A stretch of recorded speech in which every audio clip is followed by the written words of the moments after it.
All right. Hello. Welcome, everyone. This is being live streamed, but to be honest, I'm not going to be doing that much interactive. I have not been hyped for this for a while.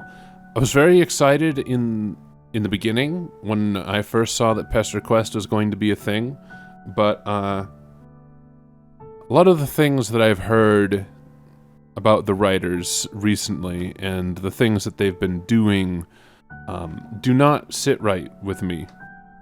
So I'm just going to get on with it. I'm not going to go hunting down all of the endings. I'm just going to get through this as best I can. It's been a long time coming. You click the last page of the Homestuck epilogues, you read it, then you read it again. You scroll down to go to the next section and find nothing. The little blue arrow you crave is nowhere to be found. What the fuck, are you serious? What kind of ending was that? Absolutely nothing got resolved. You stand up so fast that your chair falls over. Jesus Christ, are you steamed? Maybe eventually, with further thought, you'll come to appreciate the thematic elements and contributions to narrative convention, but as of right now, you need to understand, what happened to Dead John? What about Rose and Kanaya and their marriage? What about Terezi and Vrska? God, you have to have words with someone. Stopping out of the little computer room, you blink a few times, trying to readjust to the dim parlor after staring at a screen for so long. Doc Scratch? Where's that creepy round motherfucker? You sure got his number now. You know all about how he ruined the lives of 8 human kids and 12 trolls, how he played everybody, including you. The very least he owes you is a satisfying conclusion to this story. You march confidently down the hall in the direction of a sudden ruckus. Turning the corner, you see 2 figures. One is definitely Doc Scratch. The other is a dark silhouette in a fashionable hat and coat. While you watch, the latter begins to hit the former with a cane. Oh god damn it. You know what's happening. You know some lore. You need to get out of here before this place goes up in flames. Survive now, yell about unsatisfactory narratives later. With that in mind, you leave behind this ridiculous altercation, trampling a pile of notes and photographs underfoot as you make a run for the fenestrated wall. See ya, suckers. You sail through feet first, bracing for the smell of overturned earth and the sight of the twin Alternian moons. Man, it's going to be good to see your your friends again, especially now that you're armed with all this canon knowledge. But what surrounds you is not Fozer's corpse field. It's a whole lot of nothing. Are you lost between worlds or something? Wait, no. You see a glimmer in the distance. A bright white light. Swallowing down the surge of panic, you move toward it. The light coalesces into the form of a small symbolic house. Hey, you recognize this house. You wonder if you can just sort of... Oh, okay, well, you did that. A barrage of images hits you, broken, chaotic flashes too fractured to make sense of. You just stuck your hand into the most powerful item in the whole of this narrative, and your body is not taking it well. Bright, sizzling pain hits the nerve center of your brain and radiates out to your extremities. Now you are a moron. You aren't a comic character. You aren't meant for this sort of metatextual energy. It hurts, it burns, it unravels you from the inside out, and then everything goes white. An exception has occurred. Oh, well. What a lovely morning. The air is fresh and crisp. It's early spring, probably. You find yourself on the sidewalk in a suburban neighborhood, facing a neat, friendly house. A neat, friendly boy stands at the window on the 2nd floor looking down at you. At least you hope he's friendly. Man, you would really love to be his friend. At first you think the boy is looking at you, but instead he appears to be looking at the mailbox, which is stuffed so full that the door is half open. Looks like someone crammed a whole box in here. Helpfully, you pull it out along with a couple of coupons and envelopes stamped with a green symbol. You go to give the boy a thumbs up, but he is not he is not longer at the window. Memory prickles at the corners of your awareness. You feel like you've maybe done this before. While you're standing there ruminating, a car pulls up. The driver is wearing a hat and a suit and is probably the owner of this house and the father of that friendly boy. Oh shit. You're just standing out here with all of this mail. He's going to think you're trying to rob the place. Play it cool. Not wanting to behave like a complete buffoon and draw attention to yourself, you just hide all the mail stuff behind your back. There's a bunch of envelopes though, and the box is bulky, so it all sort of slithers from your grasp like a bunch of dead snakes. The distinguished man in his flawless suit looks at you from across the yard. You can't see his eyes under the brim of his hat, but you are absolutely sure he is giving you a look of intense fatherly disapproval. A bolt of shame goes through you. Wow, this guy is good. He's not even your dad, and you're just losing it under his disapproval. You expect him to start shouting or calling the cops. You are so obviously stealing his mail, but instead he just keeps looking at you. Does he know you? Is he someone you should remember, or is it just the platonic ideal of dadliness that crosses time and space, eternal in all iterations of reality? That sounds like some bullshit though. Slowly, the distinguished man shakes his head. He goes inside. You can't quite put your finger on why, but you know you have been summarily dismissed. Oh. Well, I can't... Alright, cool.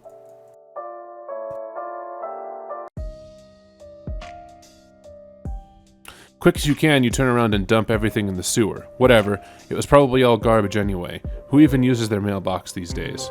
The friendly and fatherly figure parks his car, climbs out, and tips his hat at you. Then he walks into the house, not sensing a single thing amiss. The perfect crime. Oh, but here comes the boy out the front door. God, you hope he wasn't coming down for the mail. A residential boy approaches.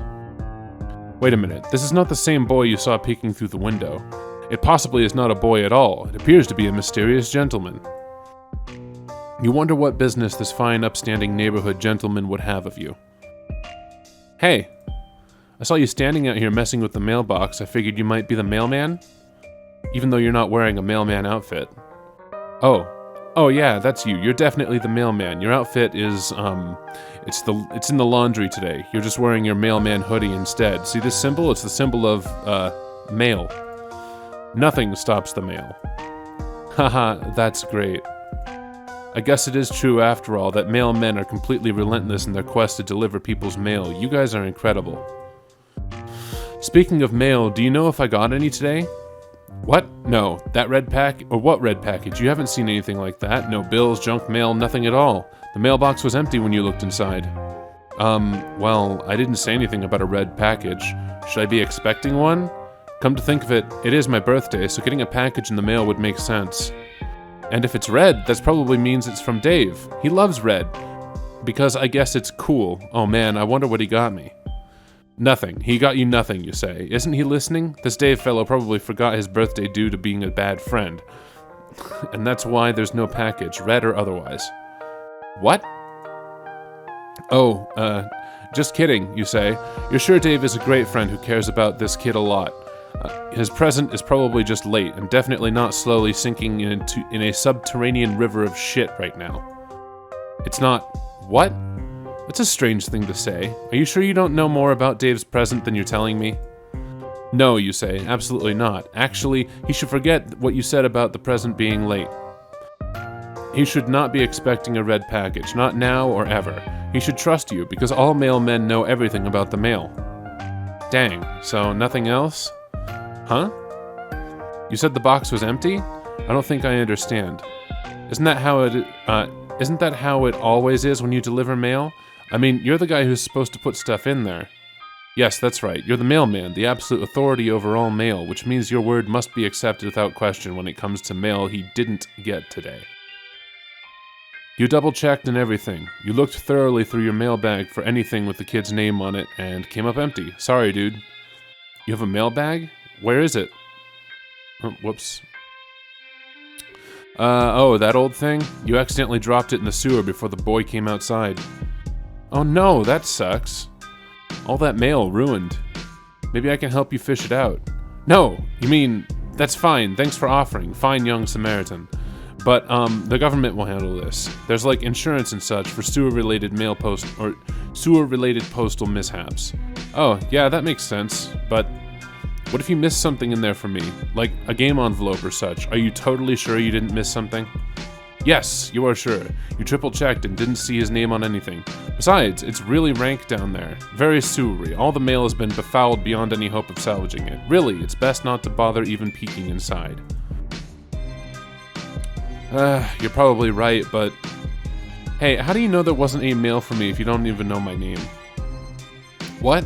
Oh, god damn it. Huh? Oh, you mean, of course you know his name. Mailmen are sort of like Santa Claus. They know the names of all good little boys on their delivery routes. Wait, okay, that sounded creepy. You really regret phrasing it like that. It was so completely unnecessary. You just know a lot of stuff. As an important government official with lots of bureaucratic lists and such. For instance, the name of this young man is...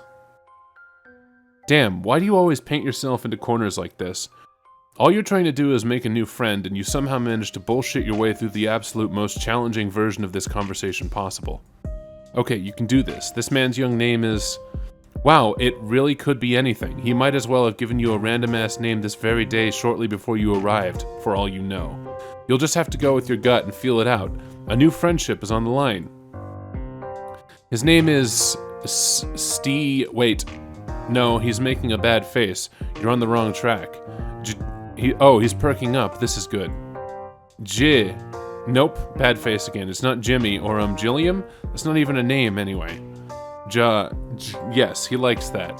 John. Or Joe. Jomber me? Shit. He looks disgusted. Abort. Jomber me. You really can be quite the fucking idiot sometimes.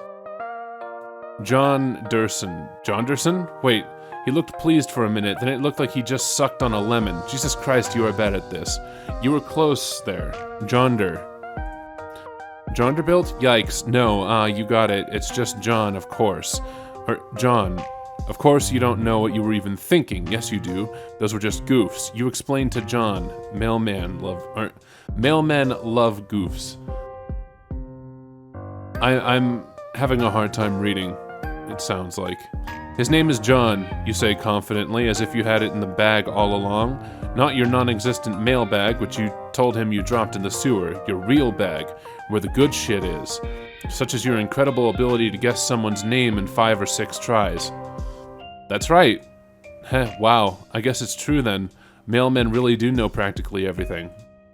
You smile. Finally, it feels like this friendship may be starting to click.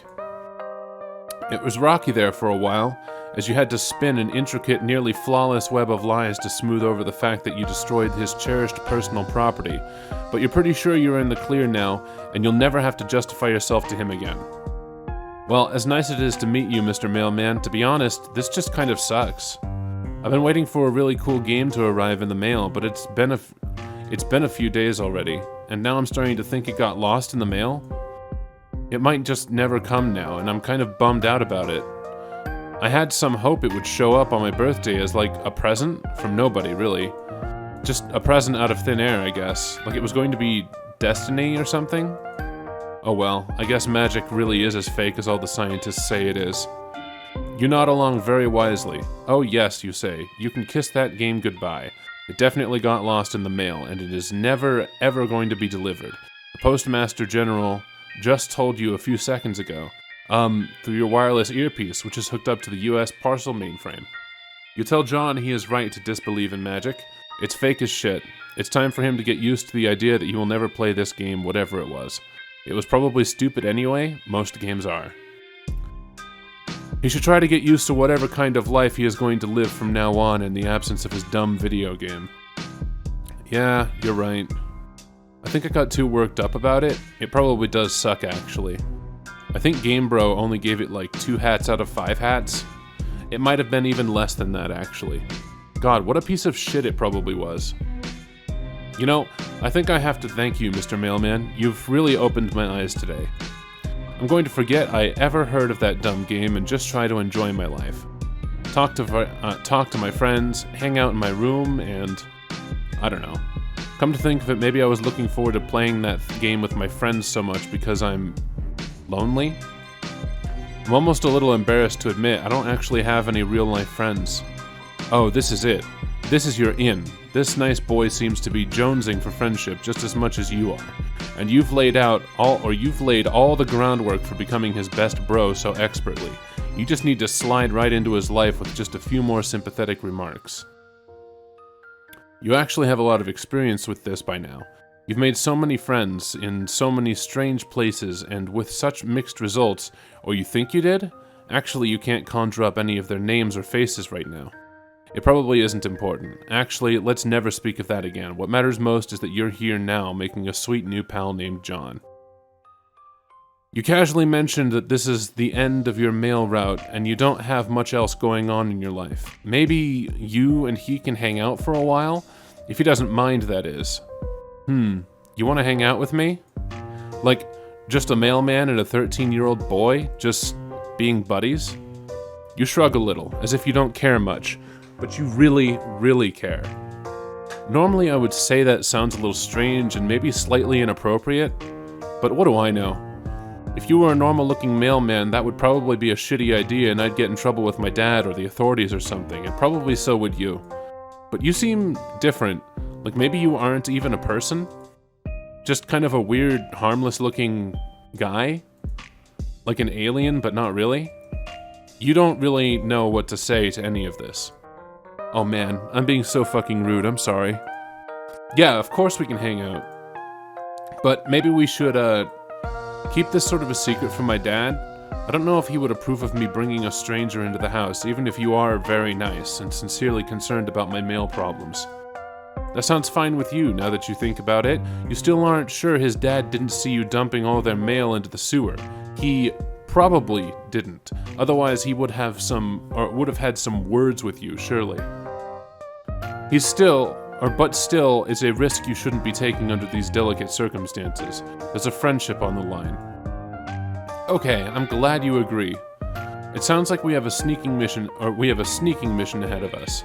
Actually, it sounds like it could be fun. Oh yeah, it does sound fun, except maybe slightly triggering since you've done a lot of dangerous high-stakes sneaking in the past that you can't quite remember. But still, fun. Mostly fun. You can't wait. Yeah. So, how should we do this? We could either sneak upstairs to my bedroom while avoiding my dad, or just hang out out there for a while. Or if that sounds too risky, we could just stay outside. I've got some sweet playground equipment in the backyard. What will it be? Let's go inside. When you enter the house, an overwhelming odor of freshly baked cakes hits you like a punch in the face. There is also a lot of clown bullshit in this living room. Clown statues, and you don't have time to take it all in because your buddy John is grabbing your hand and rushing you upstairs before his baking maniac of a father can emerge from the kitchen and catch you in the act. He slams the bedroom door behind you and and breathes a sigh of relief. Relief. Whew. Hard to catch a moment of peace around here, what with all this adoring fatherly doting and around-the-clock cake production. I feel like I'm suffocating around here, and it's not just because the thick aroma of Betty Crocker products that makes me feel like I'm being gassed in a bakery. But you're not sure what to say. You tentatively lift your arm as if you're about to place it on his shoulder, but you hesitate.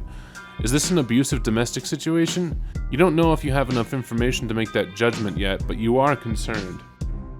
Haha, just joking around.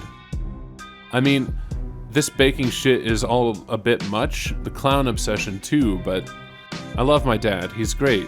Sorry, I didn't mean to give the wrong impression.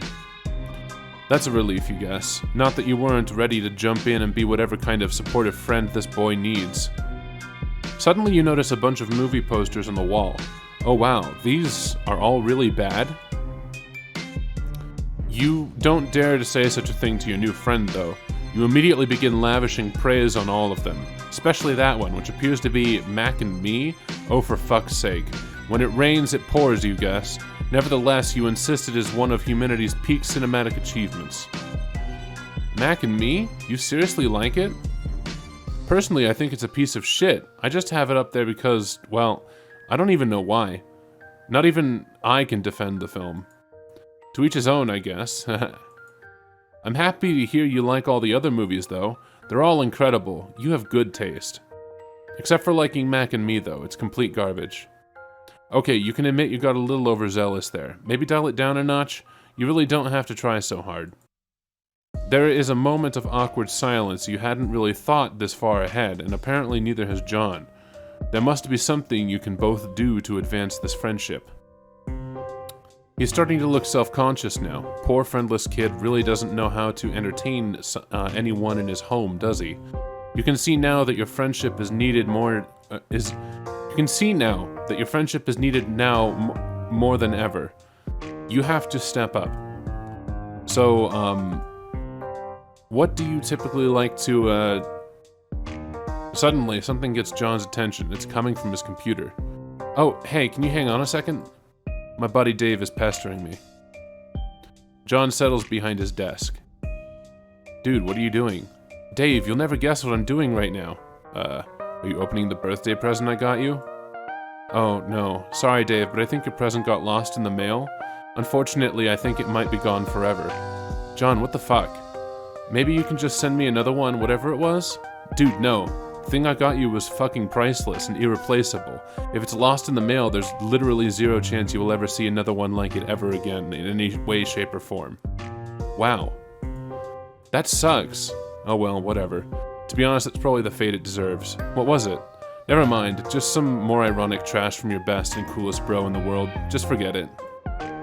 If I tell you, you'd probably be sad it's gone, so this is a secret I will take with me to my fucking grave. Do you understand, Egbert? Yeah, that's fair. So what are you really up to? Are you playing that dumb game with Rose yet?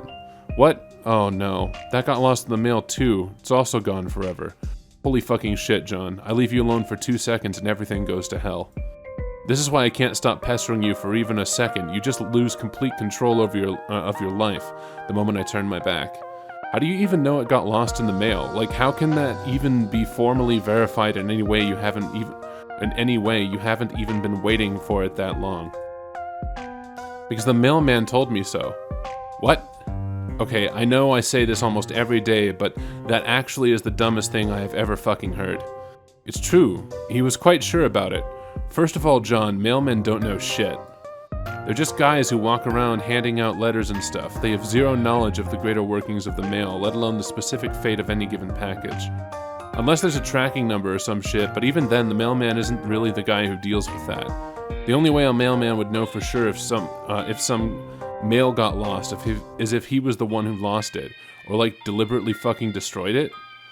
Between the game and my sweet present going missing, something smells goddamn fishy here. John, are you sure the mailman didn't just steal all your shit? Of course I am. I don't know, man. He wasn't even holding anything when I talked to him. Not even a mailbag. My alarm bells are going fucking haywire here. It sounds like this incompetent dipshit just lost all your mail and tried to cover his ass. No. Are you sure he didn't fuck it up somehow? Like get mailman stank on it and then in a fit of shame and panic, like buried it or dunked it in a smelly hole? Dave, this is insane. You're being so paranoid. Besides, aside from the birthday present, why do you even care? You think the game is stupid and you don't even want to play. Yeah, well, I was lying my ass off to sound cool and aloof. Of course I want to play this game, like it's like this whole rad thing we were all going to do as friends and now it's ruined. You're right. That is a shame, I'm sorry. I don't know, there was just some feeling I had that we needed to play this thing for like destiny reasons or some shit.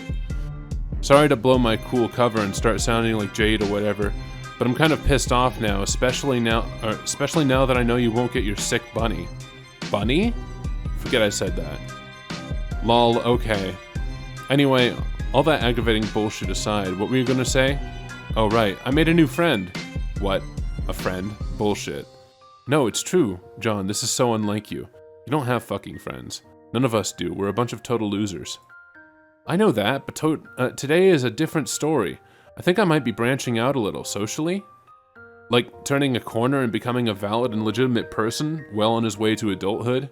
Come on, Dave. Why can't you just be happy for me? Fine. So you're hanging out with this person right now? Yes, he's in my room, rummaging through my stuff. He's quite the character. Who is this guy? Please tell me he's not cooler than me. I couldn't handle that. He's not cooler than you, Dave. Nobody is Dave. Oh, thank God. Okay, thank God. So tell me about him. Well, you know the mailman I was talking about earlier? Yeah. Well, you see, it's the mailman. Jesus fucking Christ. What? Or Jesus fucking Christ. What? John. No. What's the big deal? Do I even need to explain why a 13-year-old kid shouldn't become buddies with a fucking mailman and hang out with him in his room? Does your dad know about this? Well, no. But I'm trying to avoid him. He's in one of his baking frenzies. You do realize this is the same guy who likely stole your game and my beautiful present, right?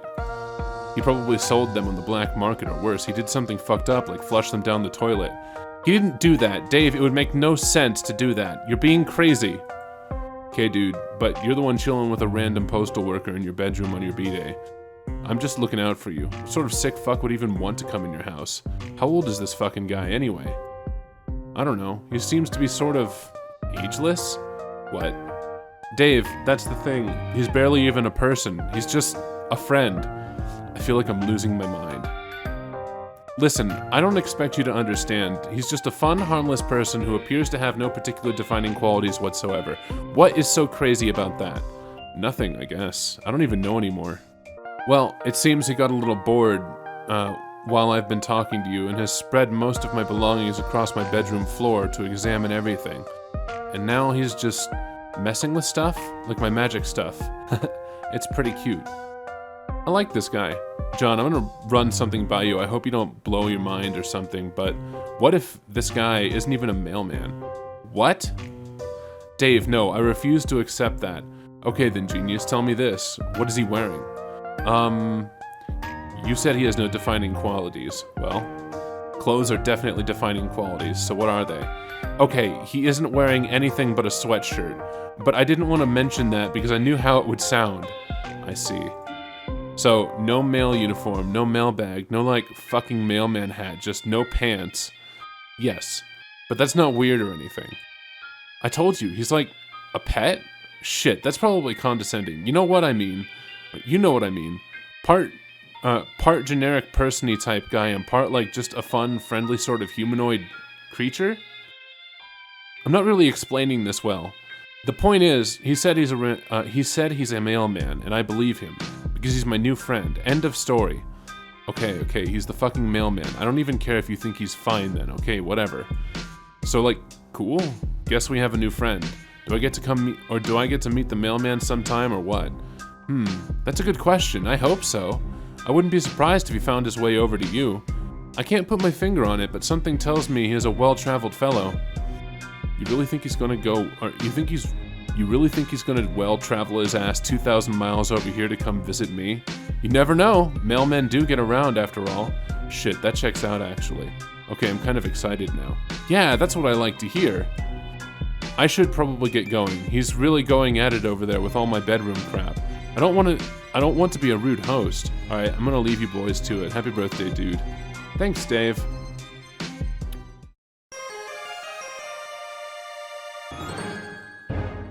Alright, cool. Now I can move on. Start. Volume 2.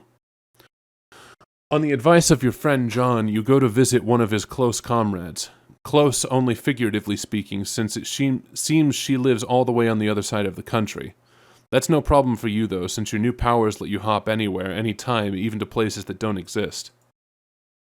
Well, you think your powers let you do that. You just have this distinct metatextual feeling that you could pretty much go anywhere at this point. You know that doesn't make any sense. There's nothing that doesn't make sense about friendship, though, and that's exactly what you're about to do. Friendship. Friendship, that is. You're about to do some friendship by making a new friend. Her name is, you check your notes, Rose. This is her house, apparently. Looks kind of weird and modern, and it's situated in the middle of the woods for no good reason you can think of. Also, it's pouring rain, which is not what you could describe or would describe as ideal friend-making conditions. Still, nothing stops a mailman, not from delivering mail nor making friends. Rather famously, rain and other similar weather patterns provide no deterrent to the performance of this duty.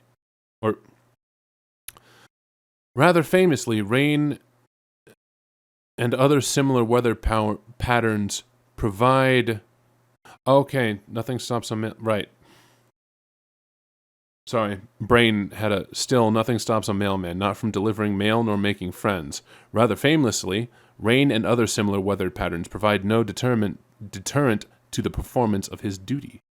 His being the mailman. And there is no duty more important than friendship. Suddenly, a woodland girl approaches. Who goes there?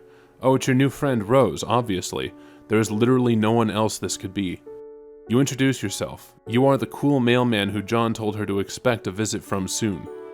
You would doff your mail hat to signal a friendly greeting, except recently you accidentally dropped it into a sewer, along with all your other mail-specific clothes, as well as all the mail you were supposed to deliver, as you explain to her gratuitously in an unconvincing manner. It's not a great start, you admit, but you've done much worse. You are not a mailman. Yikes, you are busted almost immediately. You briefly considered whether you should double down on the lie and try to say something mailman-like, or whether the right call is to come clean since she's clearly too smart for this amateur bullshit. But it's taking a few seconds too long for you to decide, which looks guilty as hell. That's it. The jig is up. You slouch in defeat. You ask her if she would please consider not telling John. Your heart couldn't take it if he found out your entire friendship was based on a lie. You want me to keep a secret from one of my best friends to protect the feelings of a random buffoon who I've never met and arbitrarily showed up to my house in the remote wilderness like a creep. Yes. Yes, that's what you want. It's an interesting proposition, if for no other reason than its audacity. I admire your resolve in the face of humiliation. This doesn't mean we're friends, though. Oof, rough. Well, that's fine. You're hopeful. Your mind is fuzzy, but you think you remember this. You're good at this. You are excellent at making people like you through underhanded means. You can't wait to take advantage of this 13-year-old girl's goodwill. Okay, wow, not like that. Let's not be fucking weird. In fact, let that be the last creepy thought you have for comical purposes. S-grade jokes only. That's all. Let's all get our brains out of the gutter. Rose raises a thin brow. There's something unsettling about her deep violet eyes. You're pretty sure most humans don't have eyes like that, but what the fuck do you know? You're a stranger around these parts. Wait, aren't you a human too? Whatever, it's not a big deal. Not like there are friends, not when there are friends to be made. Or something. Do you want to come inside? Unless I'm interrupting your internal monologue, of course. Far be it from me to ever cut short any sort of navel-gazing sidebar. It's just ever so slightly wet out here. You would absolutely love that. If it's not too much trouble, of course. You wouldn't want to put Rose out. You're lying, though. You are 100% fine with being absolutely infuriatingly obnoxious if it means making a friend. Rose purses her lips, considering. Your predilections towards mailman mimicry weren't all that John told me about. Oh? He also said that you had certain powers. Powers of teleportation and time travel. I told him that he must be mistaken, since it's a well-known and accepted fact that magic, although a popular and highly engaging subject of fiction, is fake as hell. Oh, your zappy powers? No, those are totally real and not fake. Real in a different way than you being a mailman is real, since that is actually made up. Is that so? Prove it. You shrug. Easy enough. You hold out a hand, and after a moment of hesitation, Rose puts her fingers in yours. Her nails are long and sharp, and painted glossy black. She closes her eyes, and her umbrella droops. Should I picture my room or something familiar? I'm not quite sure how this is supposed to work. She still thinks you're fucking with her. You tell her that you guess she can do that if she wants. You zap the two of you inside the big modern house, and when you open your eyes, you find yourself in a large, messy bedroom. Oh. She drops her umbrella. You really did that. Rose stands in the center of her room in full rain gear. Her boots track muddy prints into the thick white carpet. Surprise! You really are magic. Rose puts a small hand against her perfectly painted black lips. She seems momentarily lost for words, and you get the feeling that is not a thing that happens very often. Her eyes are wide and deeply purple. They're sparkling, you might even say. Hold on. I'll be right back.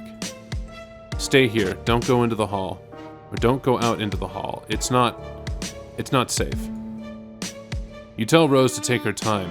You're happy to just stand here dripping on her nice clean floor. She leaves the room and you take the opportunity to examine your surroundings a little more closely. The bed is unmade, Hold on. What was the... what was the fucking... There we go.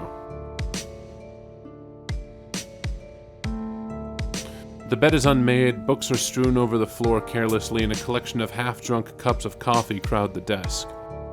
Half-finished knitting projects lie in soft piles all over the room. In fact, there's a lot of evidence that this room is often occupied by someone with a lot of interest who has trouble settling down and putting her attention onto one thing at a time. Man, you relate. Not with interests, but with friends you can't imagine settling for just one. Rose has a number of posters on her walls. Although nowhere near as many as your friend John, a calendar hangs beside the window, days ticked off with little X's all the way up to 4/13, which is circled. You step closer to read the year. To read the year date up in the corner, 2009. But what the hell do you care about the date? You can make friends any day of the damn week, rain or shine, night or day. Rose sure is taking a while out there. She told you that it wasn't safe out in the hall. Maybe she hadn't been, or just been quipping. Maybe she's actually in trouble. What should you do? Fine, I'll do multiple routes. Hey, hello to both of you.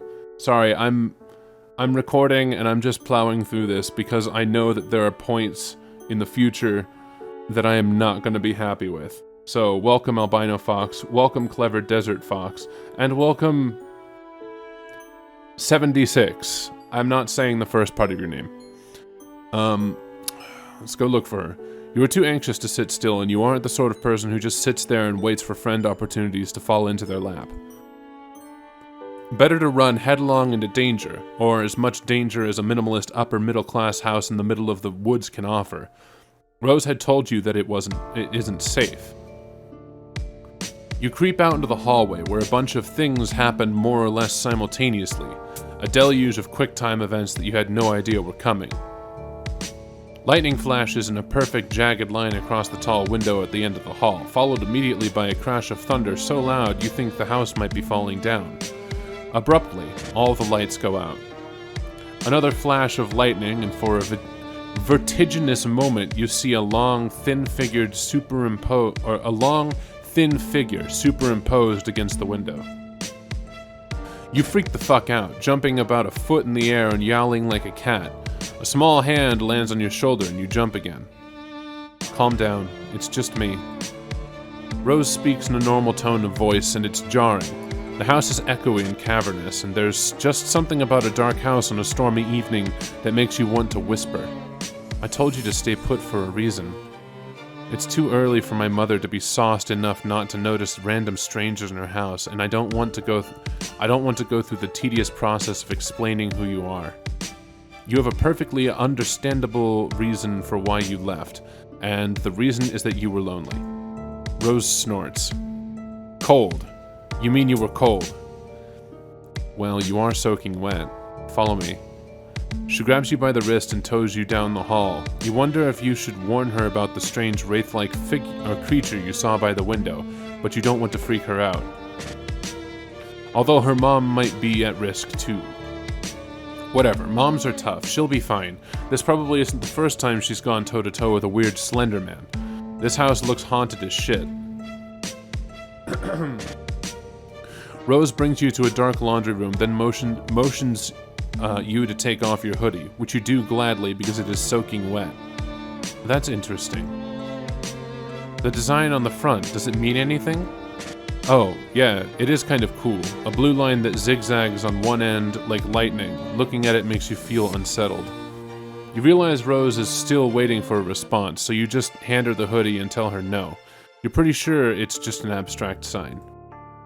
Then you stand there while she tosses the sweatshirt into the dryer, feeling the alarming currents of memory in your bloodstream.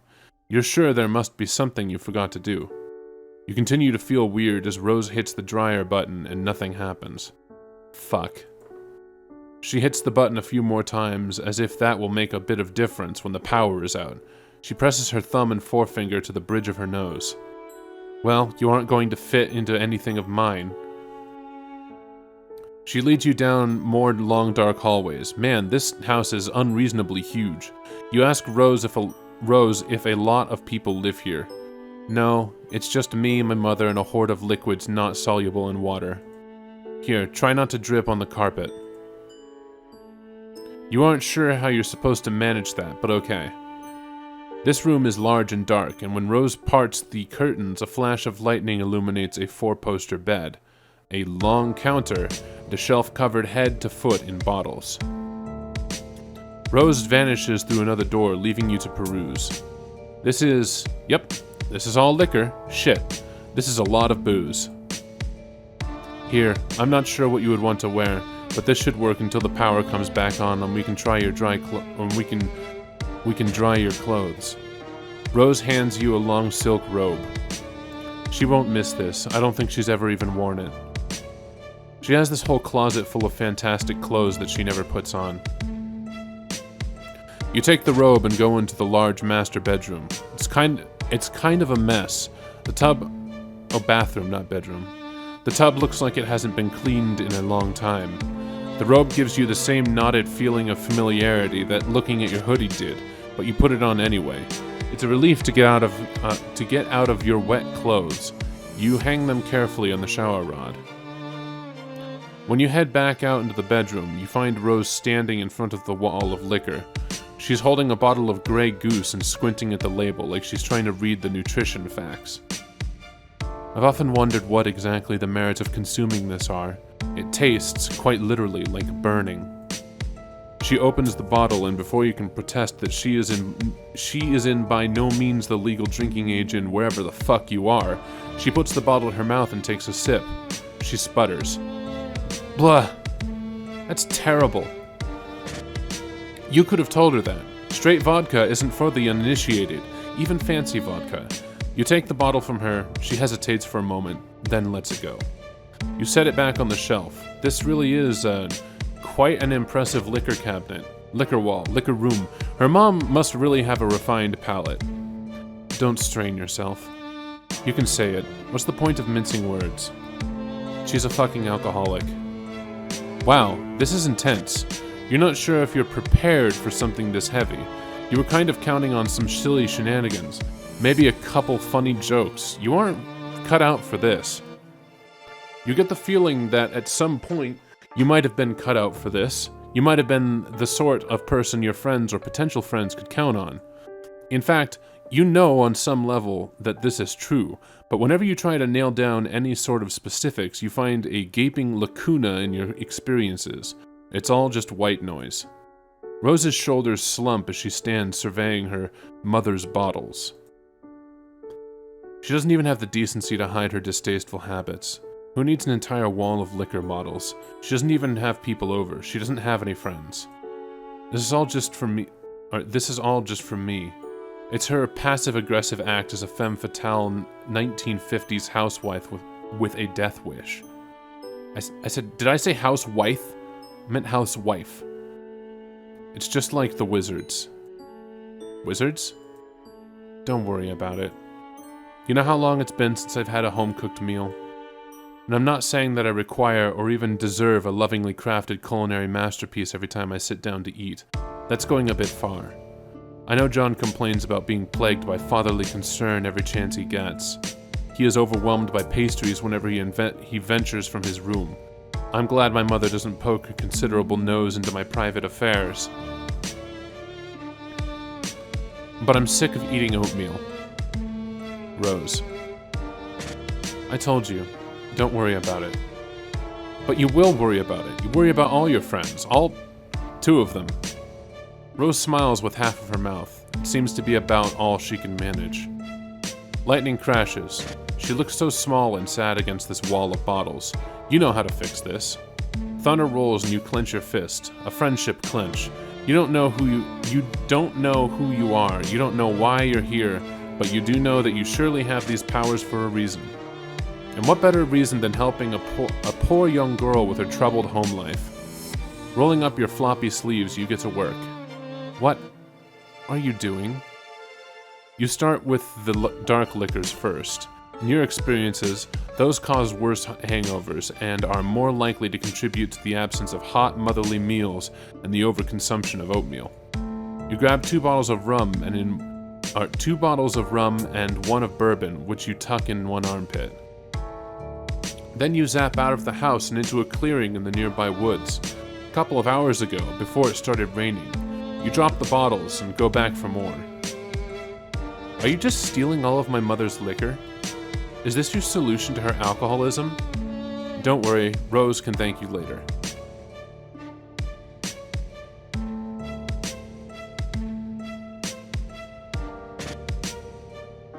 You go for the tequila next, then the vodka, then you get sick of this organized approach and just start grabbing whatever the fuck and dumping it in the past. Rose watches you do this for a little while, then she hops up on the counter, crosses her legs, and starts texting. Wow, she's really so intent on her conversation that she isn't even noticing you fixing her domestic situation. She keeps giving you little fleeting looks like you're pretty sure she must be talking about you. You should just let her talk. It isn't right to try to invade your friend's privacy. You attempt to resist the temptation, which you fail at immediately. Not even an overused meme can save you. You zap behind her onto the counter where you can spy on her private correspondence. I don't know anything about them, I'm sorry. And here was me trying to take advantage of your uncanny ability to make guesses verging on a prognostication. I'm recently considering a re-evaluation on magic. You don't know who this person is, maybe you should just... You go back in time a couple minutes to when Rose started her conversation. Your past self is busily zapping back and forth, carrying liquor bottles.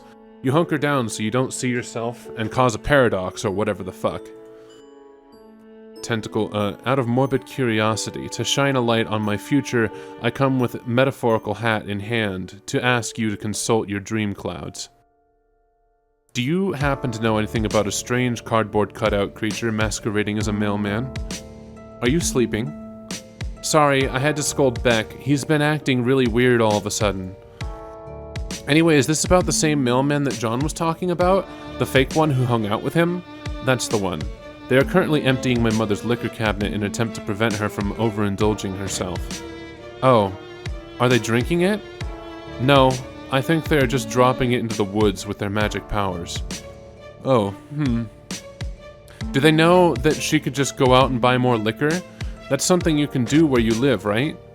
Yes, well, not exactly where we live. I think the nearest boozery is a good 20-minute drive. I'm not actually entirely sure where my mother got it all. We don't own a car as far as I know. Sometimes it seems like she just has the ability to make things appear. I don't know anything about them, I'm sorry. I'm still pretty sure magic is fake, at least the kinds of magic you're talking about. There's probably some real magic out there somewhere.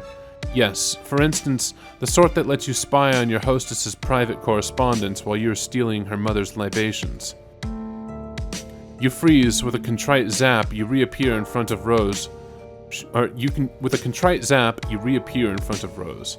She sets her phone down and props her chin up on a delicate fist. Sorry, you honestly don't know what got into you. You just couldn't resist using your power for evil. Haven't you heard that with great power comes great responsibility? Rose is right. She's totally right. You've only had this power for like a day, so you still aren't used to the idea of being able to just zap all over the narrative. Clearly, you did not appreciate the implications. Zapping all over the narrative sounds potentially stressful. Oh, you bet. You are incredibly stressed right now. Rose laughs. You apologize to her for stealing all her mom's drinks. That was kind of overzealous of you. No, actually, I thought it was hilarious. I've never really been one for pranks. That's always fallen more into John's wheelhouse, but there's nothing wrong in occasionally stepping outside of one's comfort zone. Let's do the vodka next. The two of you working together gets the place cleared out pretty quick.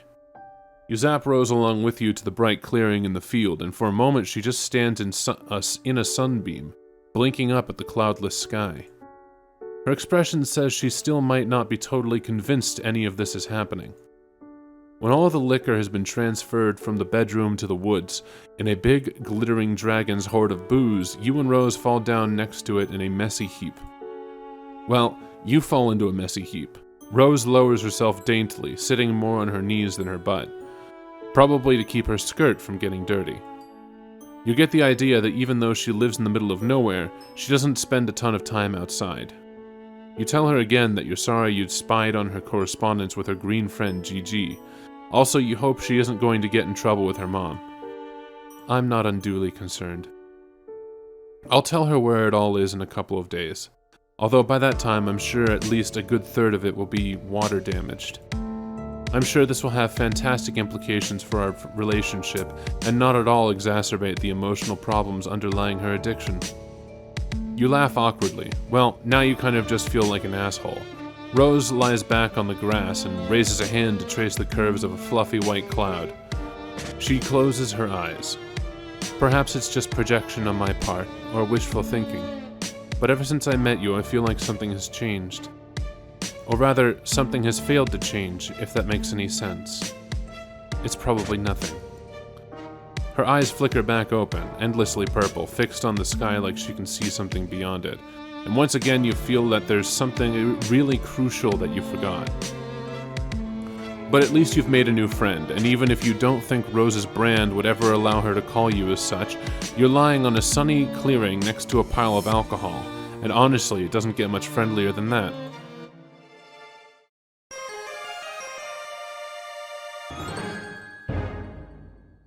Cool. I was scared for a minute that that was going to end in not friendship, but as I said when I started recording, I am not going to go for all endings. So, wait, hold on. Go back. What was that? I didn't even look at what that was called. Okay, that was Something Beyond the Sky. This is A King's Feast of Ass. Okay.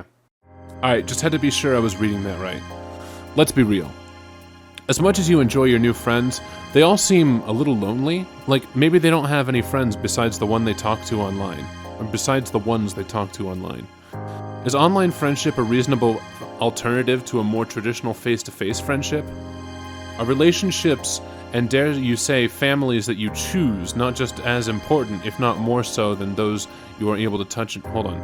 Are relationships, and dare you say families that you choose, not just as important, if not more so than those you are able to touch and feel? I feel like that doesn't read very well. Damn, maybe being a little too real. You decide not to think about it too hard. But if you're being honest with yourself, maybe you aren't terribly interested in the greater context of found family and interpersonal relationships in the instant message era. You've got a fever, and the only cure for this disease called friendship is to mildly inconvenience a few teenagers. As much of a delight as it's been to make a young boy face his existential future, rob a woman of her booze stash, and then self-reflect about the value of contextual relationships, it's all felt a little heavy-handed. What you need is an emotional palate cleanser. There are 2 kids left on this tour de force, and both sound like they'd make exquisite friends. Time to go full-on easy mode here. You've heard so much about this guy, you feel like you've got this one in the goddamn bag. With confidence, you zap yourself onwards. What am I looking at? Oh. You're already here. Wherever here is, it is blisteringly hot. You nigh instantaneously regret your choice of apparel. Why did you instinctively go to put your hoodie back over this robe? Gown? You the mailman or mail person? This must be Dave. Rose mentioned he talked a lot, and as you start to explain, it becomes apparent he is having this conversation at you, not with you. Wow, it is unbelievably humid. Person adjacent. Anyway, Egbert told me you'd show up eventually, which I never doubted for a second, since one of the core tenets of the United States Postal Service is that you visit 4 extremely specific and spread out teenagers while sweating all over yourself. Practically a crime to not be incredibly moist while out here delivering letters on the roof of a skyrise, which, as you know, is the most effective and legal way to drop off the post. Clammier than a New England potluck and wandering around on the roof with no package. It is actually really cool how much this kid seems to talk at you, but you are barely listening. Has the sun always been that red? Has the sky always been that wavy? Are you alright? You are hardly alright. You tug at the collar of your soggy mess of a hoodie. This is an overwhelming, oppressive heat. An almost unpenetrable air fills your lungs as you try and take a series of shallower and shallower breaths. The world fades to white. When you wake up, you're sitting propped up on a cheap futon in front of a large television. A rough approximation of somehow sitting and laying down, but also neither, with the precision of a Swiss watchmaker. But also neither. With the precision of a Swiss watchmaker, he deftly presses a series of buttons that makes the awful Polygon man on screen T-pose and fall face forward into the ground. Seconds later, his skateboard flops helplessly next to him. He doesn't look away from the screen as he speaks. So, I guess you lived. It's not that I'm invested, but John might be sad. Classic John. You try and emulate his incredibly casual body language as you slide your body down the futon. Your legs already barely reach the ground. Yeah, that guy's a dork, but I taught him everything he knows. You ask him if he taught him how to be a dork. You affect a completely uninterested face, as though the sickness of your 3rd-degree burn is not the single most exciting moment of your entire life. God damn. Owned in my own home. Owned within an inch of my life. I'm on the edge, reaching out that hand of friendship, and this chucklehead, long live the kings may. Thousands of gazelles trample my useless body as Jonathan Taylor Thomas's persona watches on. Who will raise Simba now? Who's going to teach him about combat? Philosophy. Life. By the way, I put your nasty sweatshirt in the shower. Dope. The shower? What? The shower? Yeah, it smelled, so I tossed it in there. Ran the hot water. You can thank me later. Won't someone need that? You don't want to put anyone out. You've already taken up so much of their hospitality. Also, you don't think that's how you're supposed to wash clothes.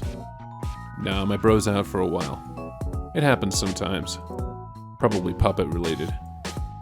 He avoids the laundry minefield by opting for the nuclear option. Though you guess that makes sense. There are a lot of puppets around, which strikes you as extremely normal and reasonable and not even a little whack. Yeah, puppets rule, end of story. Shit, close the book on that one. Time for Betty Bye, kid. Little man about to get his 8 to 10 on snug ass as a bug in a fucking rug. Wait. Little man about to get his 8 to 10 on snug as a bug in a fucking rug. Got it.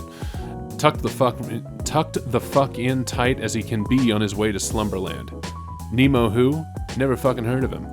Shit, hold on. He sits up to fish something out of his pocket. Ah, a phone. He gets a phone from his pocket. You're not sure what you were thinking. As a perfectly normal human being from a 100% real and tangible Earth, you know that what a cell phone is. What is that, a first gen? Yikes. He ignores your jab, and you pretend not to be reading over his shoulder, though it probably could not be more obvious that you are. Hi, did you meet the mailman? My guy, we have gone over this time and time again. How do I put this in terms you can understand? Have you ever met a mailman in your life?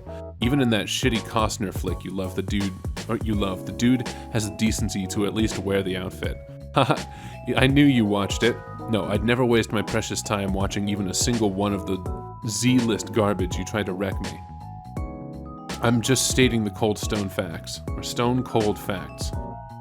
I just read an outline and browsed a few review sites to see what people were saying. I don't know, it sounds like that probably took a lot more time and effort than just watching the movie itself. What I'm saying is this isn't a mailman. I don't even think this is a person. You have to thrust a person-styled entity into my life under the alluring guise of parcel delivery. Which, if I'm understanding right, this clown isn't even very good at on account of how bad they bungled the only delivery that mattered. At least Lalonde had the good sense to be skeptical of this absolute fucking tomfoolery. Don't be a dick, the mailman is cool. John, I cannot stress this enough. You wouldn't know cool if it bit you right in the ass. Can you imagine? No. The dopest person you've ever met, chomping away, just really getting up in there, ice cold and ear deep in a king's feast of ass. What the hell are you talking about?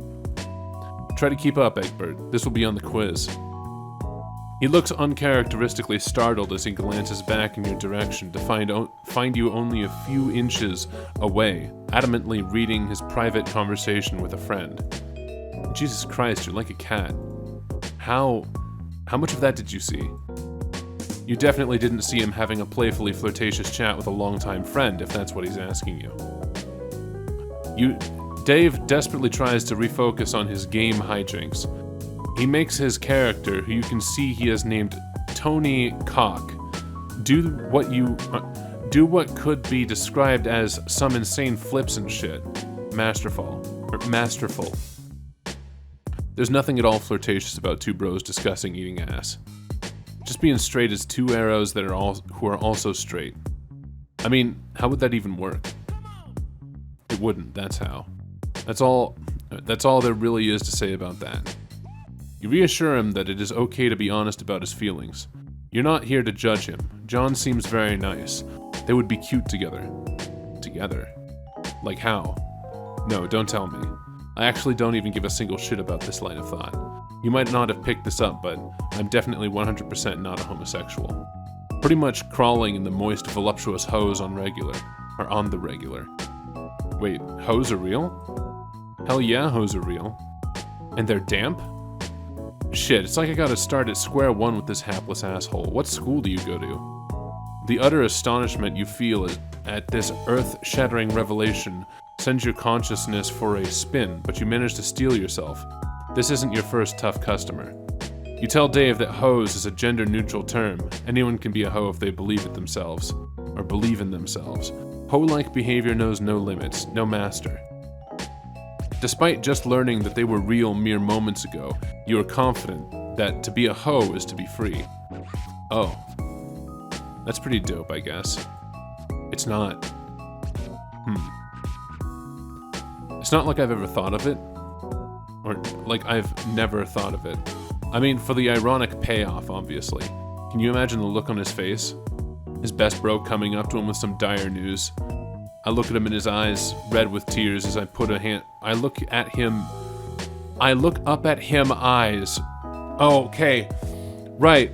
I remember, obviously, Dave doesn't use punctuation, so that's just how his speech is going to come across. And for some reason, my brain said, I look up at him eyes, red with tears.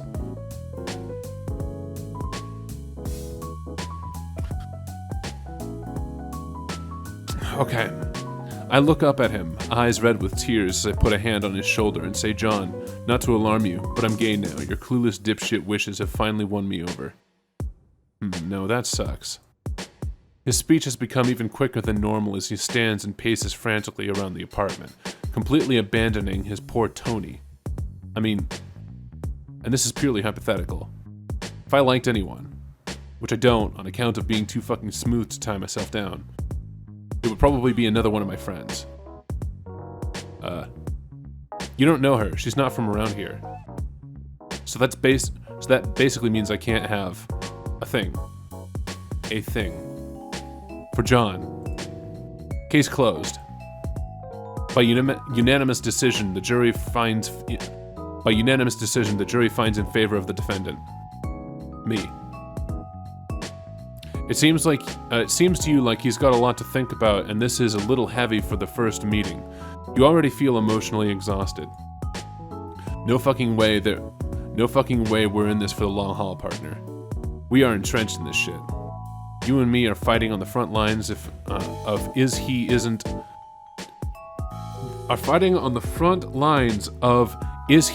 he World War I. Got it. Okay. Thank you, brain. Troops are spilling over the embankment, armed to the teeth with various literature and pamphlets. I'm already learning so much about myself. Oh. Is that good? The enemy is at the gates of my sexuality, and our air support is nowhere to be seen. If I don't make it, tell my wife or maybe husband I died like I lived. Completely baller in every conceivable way. This conversation train has not just gone off the rails, but is crashing headfirst into the nearest village. Just some unsuspecting hamlet fallen prey to this out-of-control ride. This is no longer a conversation you have any say in. You desperately look around the room for anything else to talk about. So, puppets, right? Oh, no. You fucked up, mailman. You opened the floodgates of introspection. We are balls deep in the discourse waters, and there's nobody to blame but yourself. He stops pacing to look contemplative.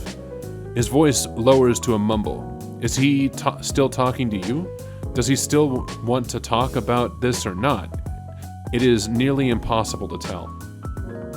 Now, okay, hear me out. I do have to come up with a gay name now, Okay, now hear me out. Do I have to come up with a gay name now, or can I still be Dave? I'm thinking Gave, but let's not kid ourselves. That's the amateur choice.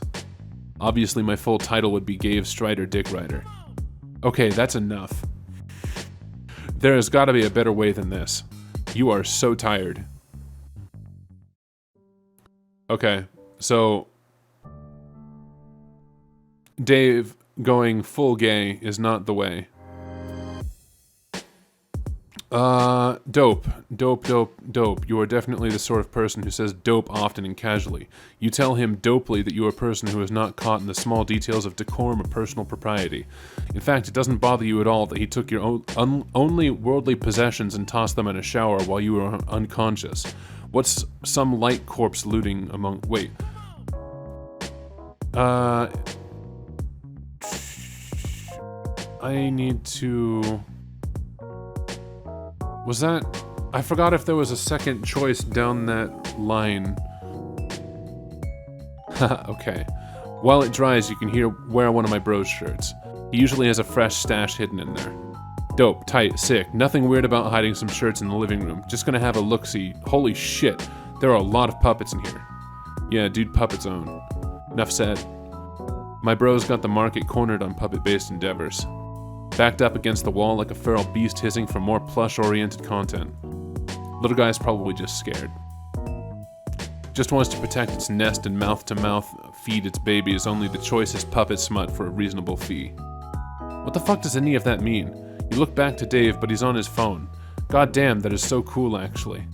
There's something weird about this whole setup that you just can't put your finger on. For one, you can't seem to find any secret shirts anywhere. It's all just puppets and plushes and DJ equipment. Oh my.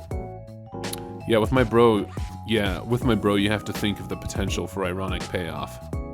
That guy is always one step ahead. Just when you think you've got it figured out, it was all just some trap to make you think you'd forgotten his goat.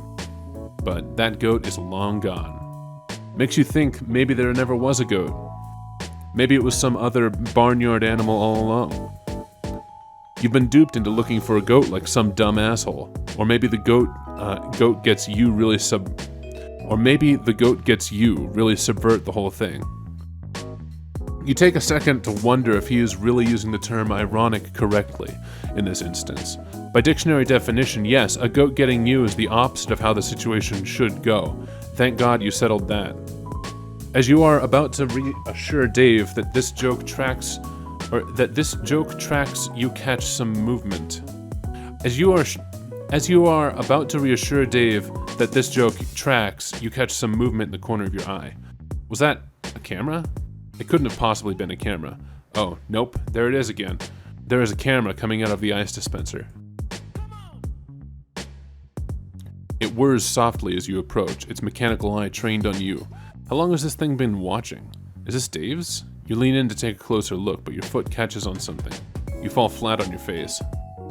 Dave seems too engrossed in the conversation he's having on his phone to pay you much mind, occasionally mumbling something out loud a few times before presumably typing it out. You search for whatever it was that made you beef it so royally.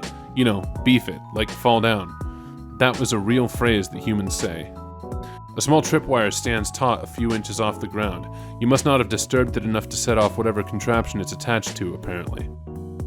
Yeah, sometimes they're more of a psych out. You think, oh fuck me, I've definitely beefed it with this phrase that is real. And you sit there waiting on bated breath, prepared to be fucked deep in velvety marionette dick. And it never comes. You go the rest of your day just waiting for the payoff from your dipshit mistake. And it never comes. You wake up in cold sweats for weeks, yearning for a release that will never find you, and it hits you. You've been fucking bamboozled by the master yet again. There's no elaborate booby trap. No Rube Goldberg device set to enact a series of complicated shenanigans, ultimately resulting in being buried alive in Kermit the Frog's plush ambitious dong. Amphibious dong. Beautiful, really. Damn, bro, you live like this? I mean, yeah, I guess. Keeps me on my toes. Heels never even met the ground. A prima ballerina with a head full of dreams and nothing to lose. God's gift to plies ripping a straight, tasty tour. Oh. Hold on a second. Hold on. Apparently, I'm out of computer space. That is concerning. That's not the slightest bit.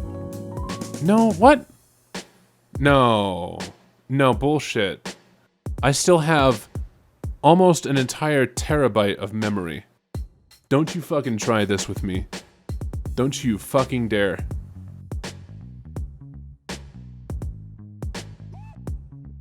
I have almost an entire terabyte left. So unless... Okay, hold on. 3, 15, 19, 12, 22... 1.24 gigabytes?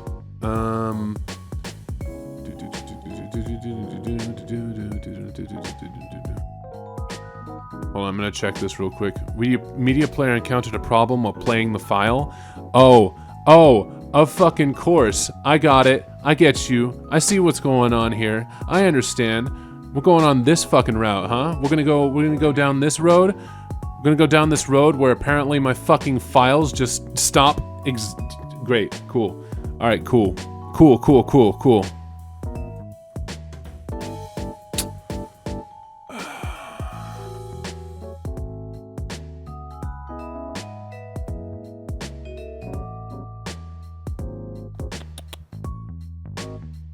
Great. Awesome. I'm fucking ecstatic. It's great. Alright, so, let's hit that fucking record button yet again. Alright, stop. No, don't stop recording. Alright, let's see, where the fuck? Where are you sending my shit? Wait, actually stop recording.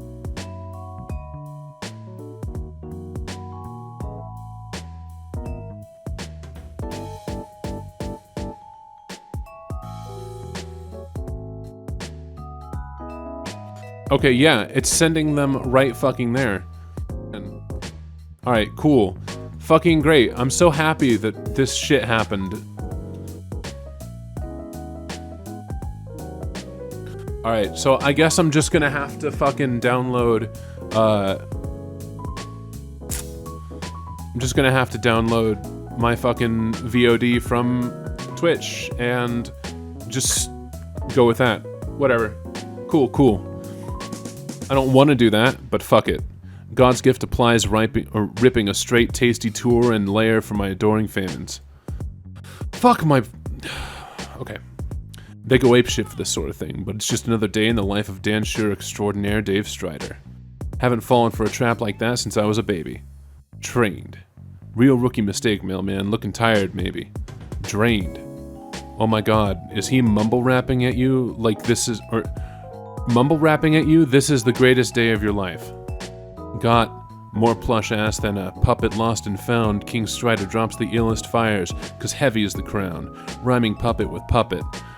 Call that puppet rhymes. Killing all ventriloquist puppet on puppet crimes. He goes on like this for some time with what could be described as bars of a similar caliber. The narrative focus shifts to your inner thoughts out of necessity, because it turns out writing raps is really hard. He isn't exactly great, but you're not really a rap expert despite what your social media opinions might imply. Unless you count Hatched to Dance, which of course you do. Why wouldn't you? Wait, what? What does that mean? Why did you think that? The whole scenario feels a little weird and familiar to you. All of these kids feel familiar to you. You learn something new about Dave and you feel like you already sort of know it. You can't place it.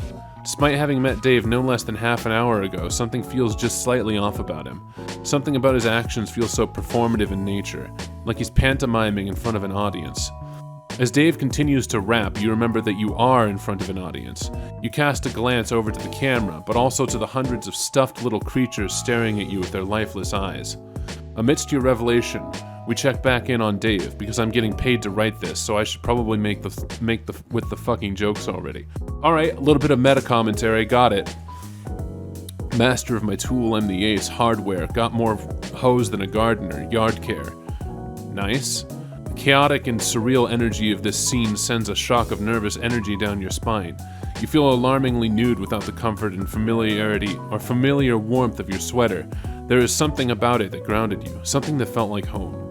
Dave concludes this masterpiece with an elaborate series of yeahs and uhs, just as you see the camera turn away from him ever so slightly to focus on something else before retreating back into the ice dispenser. It almost makes it look a little bashful. That's kind of adorable, actually. Despite the fanfic you've written in your head about a cool kid and his new best robot friend, the reality of the situation sets in. You have yet to make friends with this character, and it all has kind of felt surreal and weird to you. Maybe it's time to zap back and hard reset this continuity to try again. What does that mean? Feels like I'm missing an important part of the puzzle here. Oh, did he hear that? How does this work exactly?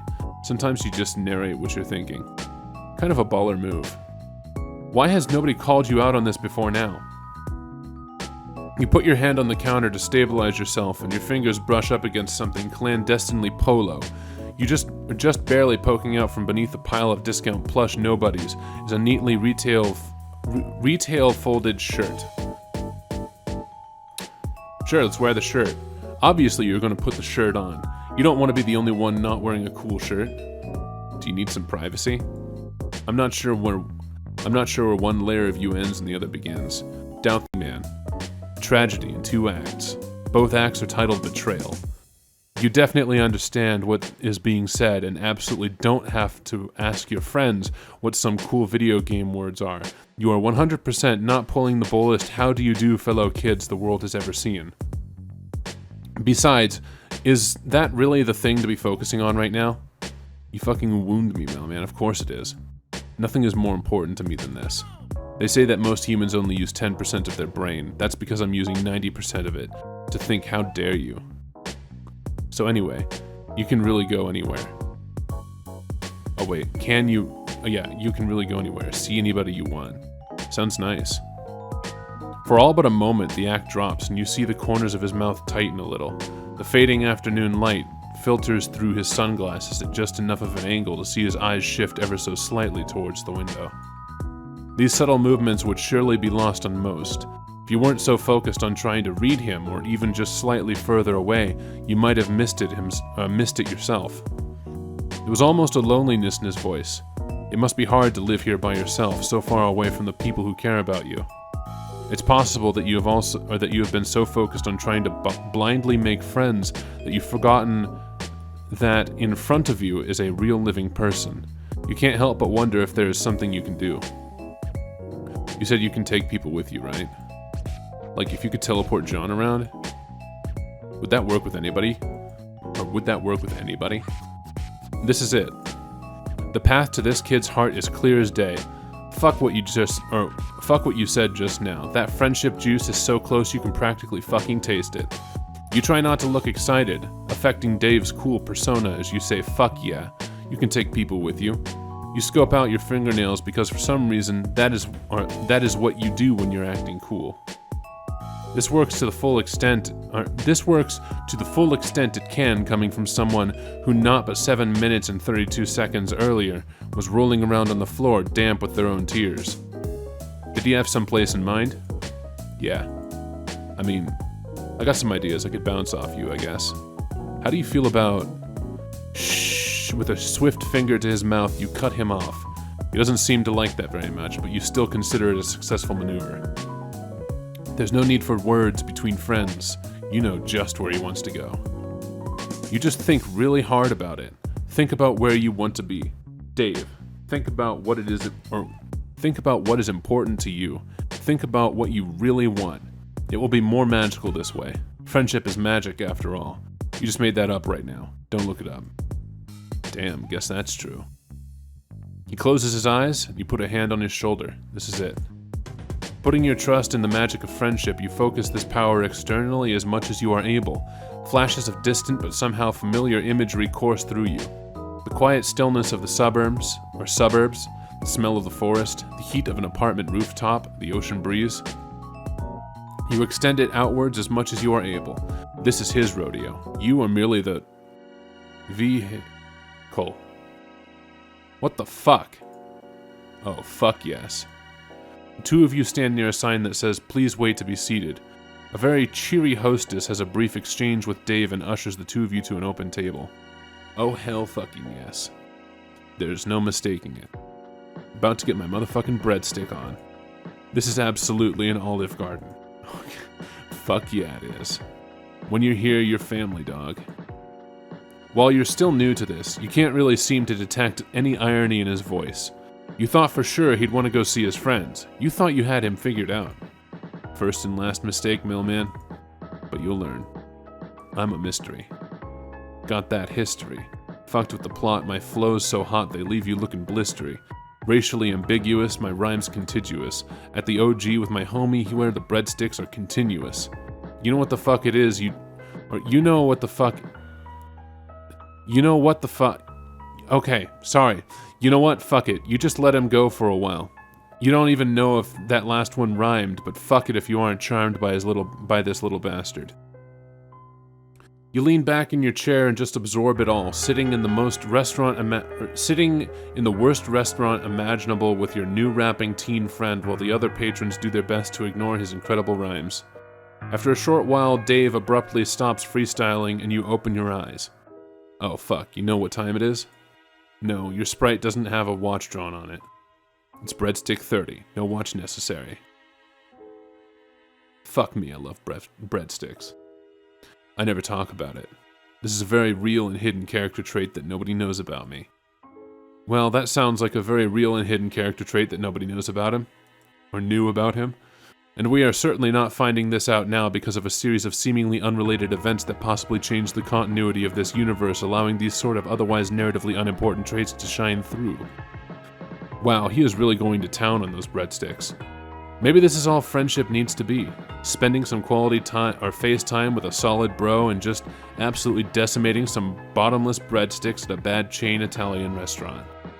Maybe the real lesson here is friendship doesn't have to be a grand gesture or high adventure. Maybe the real friends... I understand you're having a moment, but I am absolutely going to eat your breadsticks if you don't stop talking about what friendship means to you.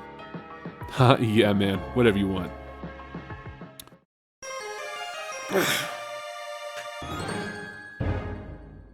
Okay, pretty accurate. I don't know who wrote it, but it was pretty accurate, and good, but Dave has never actually referred to himself as racially ambiguous. I'm pretty sure that internally the narrative was always that Dave and his bro are white. and that is where the humor comes from, them being like rap personalities. So that kind of just was a bit of a backhand, but whatever. You know what? It's fine. Okay. Fucking. we sure as hell remember the fact that Dave actually referred to himself as albino. So I don't think anyone's fooling anyone here. The loneliest girl in the world. It's been days and your stomach still hasn't recovered from Olive Garden, but you can't spend forever moping around. There are friends to make, damn it. Well, just one left in this set. Her name is Jade Harley, and though all three of your new pals consider themselves good friends with her, they know strikingly little about her life. The most you have gleaned is that she lives on a mysterious island in the middle of the Pacific Ocean, with her grandfather and some uncommon breed of dog. The communication with her has gone limited to internet messages and packages sent to a P.O. box in some podunk town called Huntswich. John said he would message her and see if she could provide an address, but you don't want to wait. Throwing yourself headlong into friendship has always worked for you. So you close your eyes, thinking islandy thoughts, and hope it works. But something strange happens as you channel your powers. A loud bark echoes somewhere in the distance, and nuclear green energy sparks in the air around you. You catch a split-second glimpse of a massive green sun, and then you hit the ground on your hands and knees. The whole event can't have taken more than a second or two. You blink and focus your vision. You're inside a room. The floor is smooth and white, and disrupting the monotony in front of you are a set of similarly white paws, attached to a lusus. You mean an animal. You slowly stagger up and look him over. He is a very large and fluffy dog, his snout held up high. A long green tongue hangs from his open mouth as he pants lightly, and the air around him crackles with electricity, making the fur on his back stand on end. Something about him feels so familiar to you, familiar twice over. His fuzzy and regal form reminds you of a warmth you once knew, but those neon sparks fill your stomach with dread. At the very least, he seems friendly. He leans in and drags his rough tongue along your cheek, leaving it tingling. His tail wags swiftly back and forth, and he keeps nosing at you. He seems fascinated. Aww. Beck, down boy. Or Beck, down boy. It is this friendly demeanor of his that leaves you shocked when he moves aside, and you find yourself staring down the barrel of a rifle. It is held aloft by a bespectacled young lady in a sensible skirt, who really has no business pointing such a big fucking gun at you. Okay, please don't panic, and don't make any sudden moves. I've never shot a living thing before, and it would make me very, very sad if I had to start now. Oh, okay. So this is happening now. Is this Jade? She doesn't sound like Jade. Based on what John told you, she looks more like a Gigi anyway. Or maybe a Lynn? Right, the gun. Don't get sidetracked. You slowly raise your hands in surrender and try to put on your most inoffensive expression. You tell her that if she started shooting living beings, you would be pretty sad too. So why doesn't she put the gun down and... No way! I don't want to shoot you, but you are clearly a dangerous and unpredictable being, and I need to make sure I stay safe. My grandpa taught me a lot about gun safety and trigger discipline in case anything bad ever happened to me. So I know that good trigger discipline means keeping your finger on the trigger at all times in case you need to blow something to bits. That is not trigger discipline. Oh fuck. Now let me make things clear to you. I am a very clever girl, and you won't be able to fool me as easily as you've fooled the others. It is very obvious to me that what you've been doing, and I knew you would eventually show up if I waited long enough. Sure enough, John messaged me not too long ago to let me know you wanted to visit, and so I prepared myself for your arrival. You've come to interfere with our lives, and now I want to know why. So you had better start talking, okay? Okay, you say. What does she want to talk about? You're well versed in a variety of eclectic subjects, so you can go on about basically anything. Wrestling? Postmodern art? Controversial opinions on traditional jurisprudence?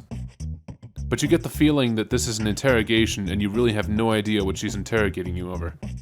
That's a very likely story. I can put 2 and 2 together pretty easily, you know. You've never shown up in any of my dreams before, and now none of those dreams are coming to pass. Not to mention that I don't even see Prospit when I go to sleep anymore. And that can only mean that you have derailed the forces of fate. You destroyed John's copy of Spurb, and somehow that changed everything. Not only could John not begin the game, none of us could, and none of the meteors hit us like they were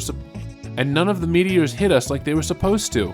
It was like the universe changed its very fabric to bend your evil whims. Whoa, evil? That's a little harsh. You'll cop to stupid, but evil is way too much. Don't play dumb with me. What else could motivate you to stop us from fulfilling our destiny as heroes? Heroes? John and friends are very nice, but they don't exactly strike you as heroes. That's because you don't know them like I know them. You haven't seen the shrines on Prospit, or heard stories from the Queen, or seen them in the clouds growing into brave and wonderful people. God damn, my jaw just fucking around tonight. And now I'm beginning to suspect that those things will never come to pass. John's birthday came and passed without any fanfare except for him supposedly befriending a strange mailman. And that day the internet was full of people complaining that their beta copies of Suburb weren't working and that there was a huge scandal with the company. A little while later I found out that this mailman was talking with Rose and had magical powers. I know a thing or two about magical powers, or at least powers which seem to be magical to those who haven't studied their logical sources. But yours are totally different from anything I've seen. At first I thought you must be an advanced Dursite agent come to sabotage us. But you definitely aren't from Durs. Maybe a Prospitan double agent? I also considered the weird trolls who keep pestering me. But they've been weirdly quiet lately, and you don't really give me that vibe. And obviously you are not a human. Whoa, hang on. You are a human. Right? She tilts her head and gives you a little really kind of look, and your stomach twists into knots. The more I look at you, the more I start to think you're like... how do I explain this? Okay, do you know what a furry is? Wow, okay, that question is more loaded than her gun. Yes? Alright, so a lot of artists I follow do YCH commissions, and you remind me of one of those. Does that make sense? You have no idea what a YCH is. You cautiously ask her. It stands for your character here. Basically, an artist will draw a pose or scenario, but instead of putting in an actual character, they will leave a blank outline, like a mannequin. You pay them to put your own character there. And when I look at you, I feel like I'm looking at one of those blank spaces. My intuition doesn't tell me anything about you, and you've never showed up in my dreams. You're like my best friend Beck over here. A complete wild card, everything I can't, or something I can't figure out. Which brings me back to my point. She had almost let her gun drop, and you had almost forgotten she was holding it, but she hefts it back up to point at you and steals her gaze. You were going to tell me why you came here and did what you did, and then you're going to help me fix it. That rifle is really starting to bother you. Stay calm and explain yourself. Alright, pretty much everyone except John has called you on your bullshit thus far, so you may as well give her the full confession. You absolutely did change the course of reality, but it wasn't the result of a genuine fuck-up, it was the result of a genuine fuck-up, not ill intent. It's kind of a long story, but you relate it as best as you can. Your strange lack of memory, an encounter with a bizarre and magical artifact, the way you blundered into John's life and destroyed his mail as a result of your highly relatable social anxiety. The girl listens intently, and you explain what brought you here, and then you offer an apology. You think that you have irreversibly altered the very fabric that threads her cosmos together. There's probably no way of putting things back like they were and letting this lady go on her golden dream quest, or whatever she was blathering about while you were distracted by her very deadly gun. Okay. You sound very sincere, and I'd like to believe you. So I'll take you at your word for now. Whatever shenanigans you involved yourself in, I trust that you did not intend to cause any problems. Let's put all this ugly business behind us. The girl holsters her rifle, and you breathe a long sigh of relief. Sorry about all that. I promise I only had the best intentions. It's cool, you tell her. You get the distinct feeling you've dealt with much worse. Yeah, I'd imagine a space hopper like you has been to all sorts of cool and dangerous places. I'm kind of jealous, really. But anyway, we never properly introduced ourselves. My name is Jade, and my dog's name is Becquerel. What's yours? Huh. You know, you think this is the first time you have ever gotten or never been asked for your name? Ever? You almost forgot you had one. You tell Jade your name. Huh. That's a very unique sounding name. I like it. You tell Jade that you like her name too, and she beams at you. Thank you. I'm so glad my grandpa gave me this name. It's so pretty and fairly unique and just very likable. Anyway, why don't I show you around? I can give you a tour of the house and we can get to know each other a little better. Oh, that sounds great. You're an expert on taking tours of other people's houses, which makes sense since you don't exactly have your own house. Jade stares sadly at you. I'm very sorry to hear that. No, it's cool. You have magic now, so the trade-off is probably pretty fair. Right. Well, this is of course my room. As you can see, I have a ton of pretty posters. This is my favorite. It was a gift from Dave, and I love it to pieces, even though it's honestly pretty dumb looking, but that's the point. She gestures to a poster of Dave's webcomic guys with animal attributes scribbled onto them. Oh no, that one. Wow, I am so dumb. Most of the other posters also feature anthropomorphic fauna, drawn with significantly more finesse. It all gives you a very furry vibe. But not in a bad way, you clarify. Her lips twitch in irritation, and it occurs to you that people are probably constantly either clowning on her for liking furry stuff, or reassuring her that they aren't about to clown on her for liking furry stuff. Well, I don't actually dress up in suits or any of that nonsense.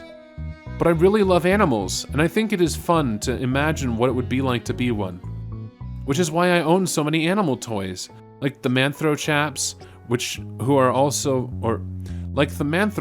who are very silly but dignified fellows who are part animal and part Victorian era gentle sir. Jade gestures to a pile in the corner heaped high with plushies and dolls of all sorts. Many of them look like man-animal abominations with curly mustaches, and others feature bright and puffy squid-like creatures.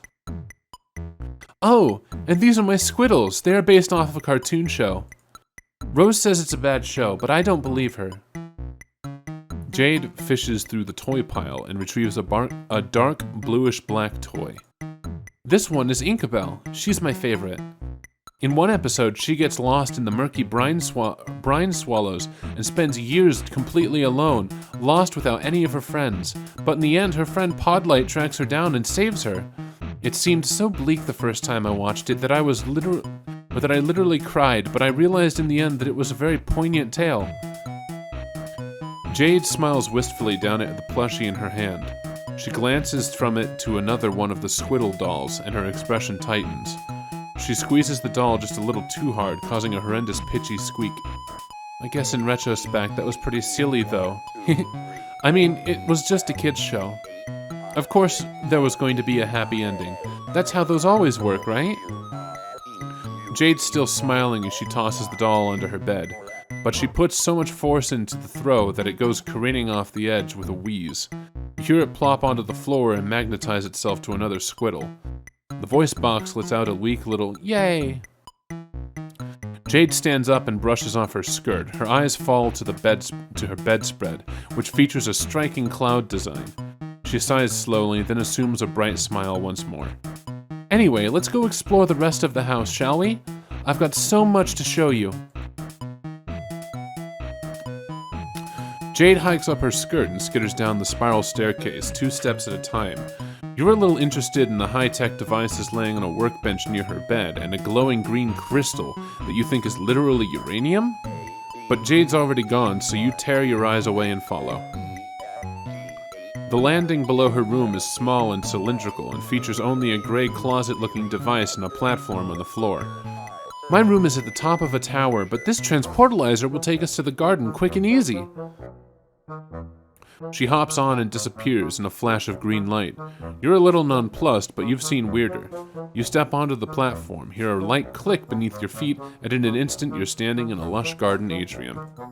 There are exotic plants as far as the eye can see, ranging from psychedelic floral arrangements to tropical fronds to fruits and vegetables. Tall windows blanket the walls and allow sunlight to stream in, and said windows are coated in a steamy mist. You feel like you just got clotheslined by a rainforest. It's beautiful, right? Jade opens her arms and spins around, gesturing to her various gardening stations. You nod. It really is. Gardening is another one of my favorite hobbies. It's a great way to get your hands dirty and do some real work. And the end result is really vibrant and beautiful. Jade weaves her rough and calloused hands at you, and then strokes her fingers along the pinkish petal of an anemone and hums a little tune toward it. One of its leaves seems to curl toward her touch. When Jade pulls away, she skips towards one of the windows and motions for you to follow her. It's a beautiful island vista that awaits your gaze.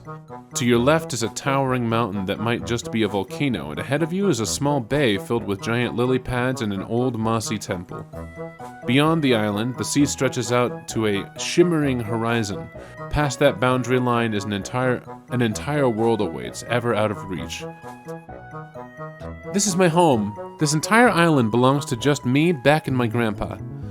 It is a very beautiful place. The greenery is so lively and the bay is very fun to take a dip in. There's some mysterious ruins down there too. I've always been very curious about them, but Beck won't let me visit them. I guess he thinks they're too dangerous. Grandpa's been in there plenty of times before, though. Could her grandfather give her a supervised tour? Oh, Grandpa doesn't really move much anymore. He spends all of his time having tea parties in the foyer, lol. He's quite old, then? You could say that. Jade wanders away from that window, and toward another one, whose view is exclusively centered on the rolling blue. She presses a hand against the misty pane and sighs. You know, Dave talks a lot about coming to visit me here. I mean, all of my friends do, but Dave especially. In his usual Davey way, of course, which means making lots of jokes and not sounding very serious about it. Yeah, I'm itching to put on my safari hat and come traipsing down to Doom Death Archipelago to get my ass murdered by Infinidog, the Eldritch Retriever. Stuff like that.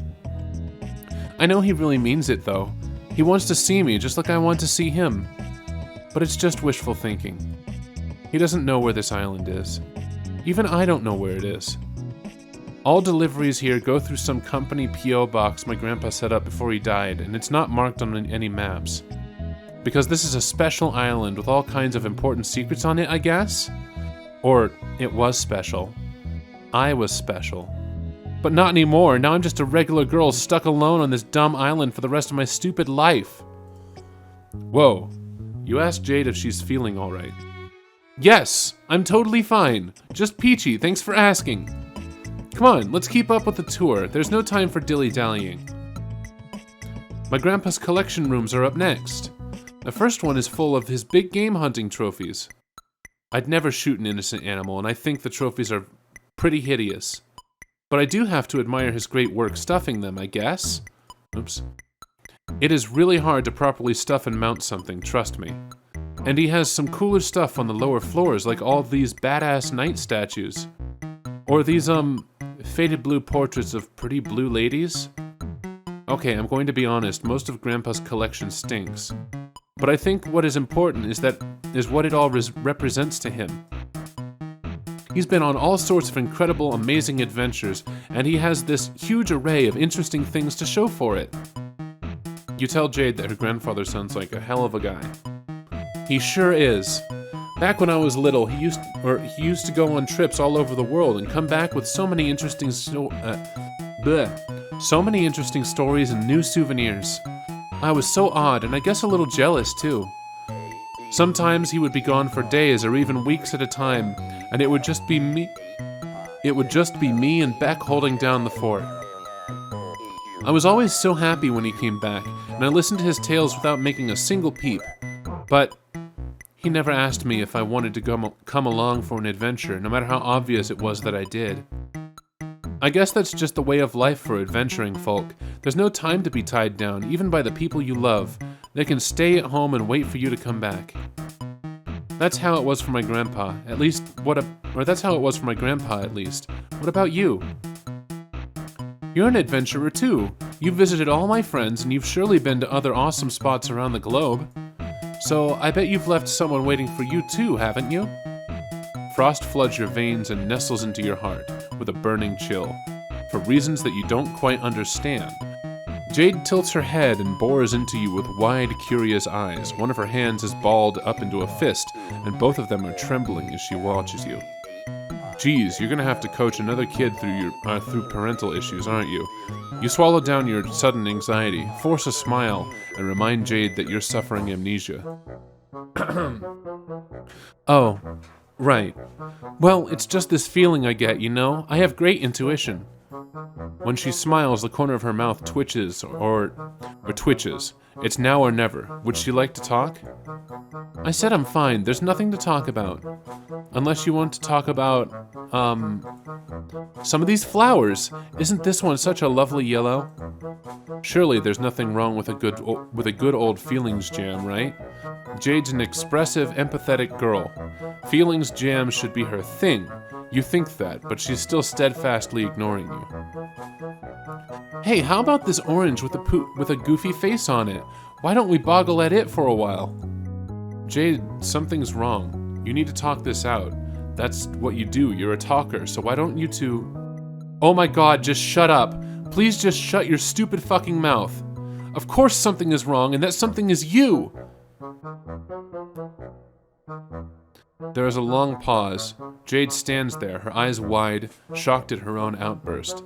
She wipes a tear from her cheek, takes a shaky gulp, and then sprints back up the stairs. Oof, that didn't work. You stand there for a while, feeling like a tender AAA grade jackass steak with baked douchebag potatoes on the side. Then you sigh and steel yourself and make the trek back up to her room. Jade is nowhere to be seen. Beck is pawing clumsily at a large, suspiciously jade-shaped lump beneath the covers of her bed. You clear your throat and ask her softly if she wants to talk. It's cool, you say. You listen to teen drama all the time, and this is some particularly choice drama. Not that you like the drama, you clarify. You just kind of exist in the periphery of it constantly. You are a drama magnet. There is a long pause, and you're about to turn and leave when she pulls the covers off and turns to you. Her eyes are all puffy and red. Hey. I'm sorry I yelled at you. It's not really your fault. I mean, it kind of is, but you didn't know what you were messing anything up. It's not fair for me to be pissed at you. It's just none of this is fair at all. Yeah, that sounds like life, all right. You sit down on the bed and tell her to vent about it. It's okay, you can take it. Okay. Have you ever spent your whole life waiting for something to happen and then it didn't? Well, your memory is pretty fuzzy right now, so you can't say you have. But you think you understand a similar sense of yearning. Good God, have you yearned? Yearning is a good word for it, yeah. Let me try and explain. When I went to sleep, I would see this beautiful golden kingdom called Prospect and hang out with the people there. I'd wake up with these fuzzy, half-remembered feelings of happiness and visions of the future swirling around in my head. It was nice. It was a good life. But there was this very lonely feeling that I couldn't make go away no matter what I did. I would always tell myself, soon, Jade, soon it'll all change. You will get to travel to Prospect in your walking out or in your waking hours, meet your friends in person. You will finally begin to live, like really live. I waited days, months, years for the day to finally arrive, and then it never came. I was so sure that it would come on John's birthday. All of my dreams told me so. All of the signs were there, but it just didn't happen. And now I don't know what to do with myself. I was able to ignore the lonely feeling because I knew that it would disappear one day, but now that day has slipped me by, and it's like all those years are catching up and crashing down on me at once, and I feel so small and helpless and sad, like the loneliest girl in the world. I don't want to put all this on you. That wouldn't be very nice, but it's just... It's not fair. Jade vaults from the bed and stamps her foot on the ground hard. Her face is flushed and streaked with tears and snot. She looks awful, frankly, like someone who's been holding it all in for far too long. Beck gets up and starts licking at her cheeks, and she holds him off until she can wipe her face on her sleeve.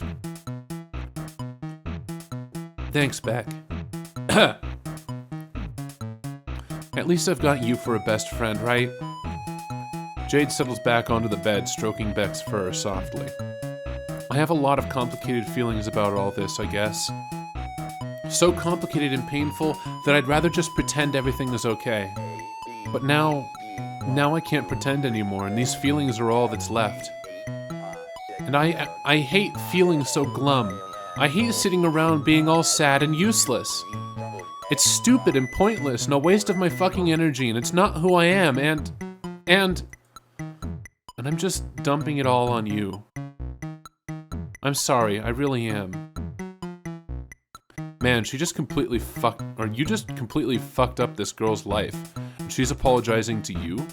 Now you feel like the delicious three-layered shithead tiramisu served after that nice meal of steak and potatoes you had earlier. You really want to help Jade.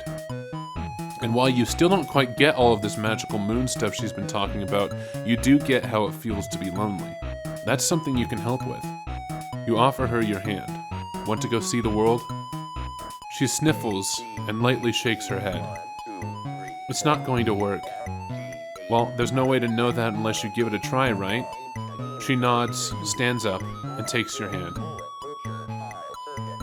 You focus on a familiar destination, John's house, but as you begin to dematerialize, Beck turns to stare at you and you hear that familiar barking sound in your ears. And when the flash of light subsides, you're standing here in Jade's room, only a few feet from where you started. What? See? I told you it wouldn't work. Come on, let me show you something. Jade hops up and shuffles down the staircase, and you follow.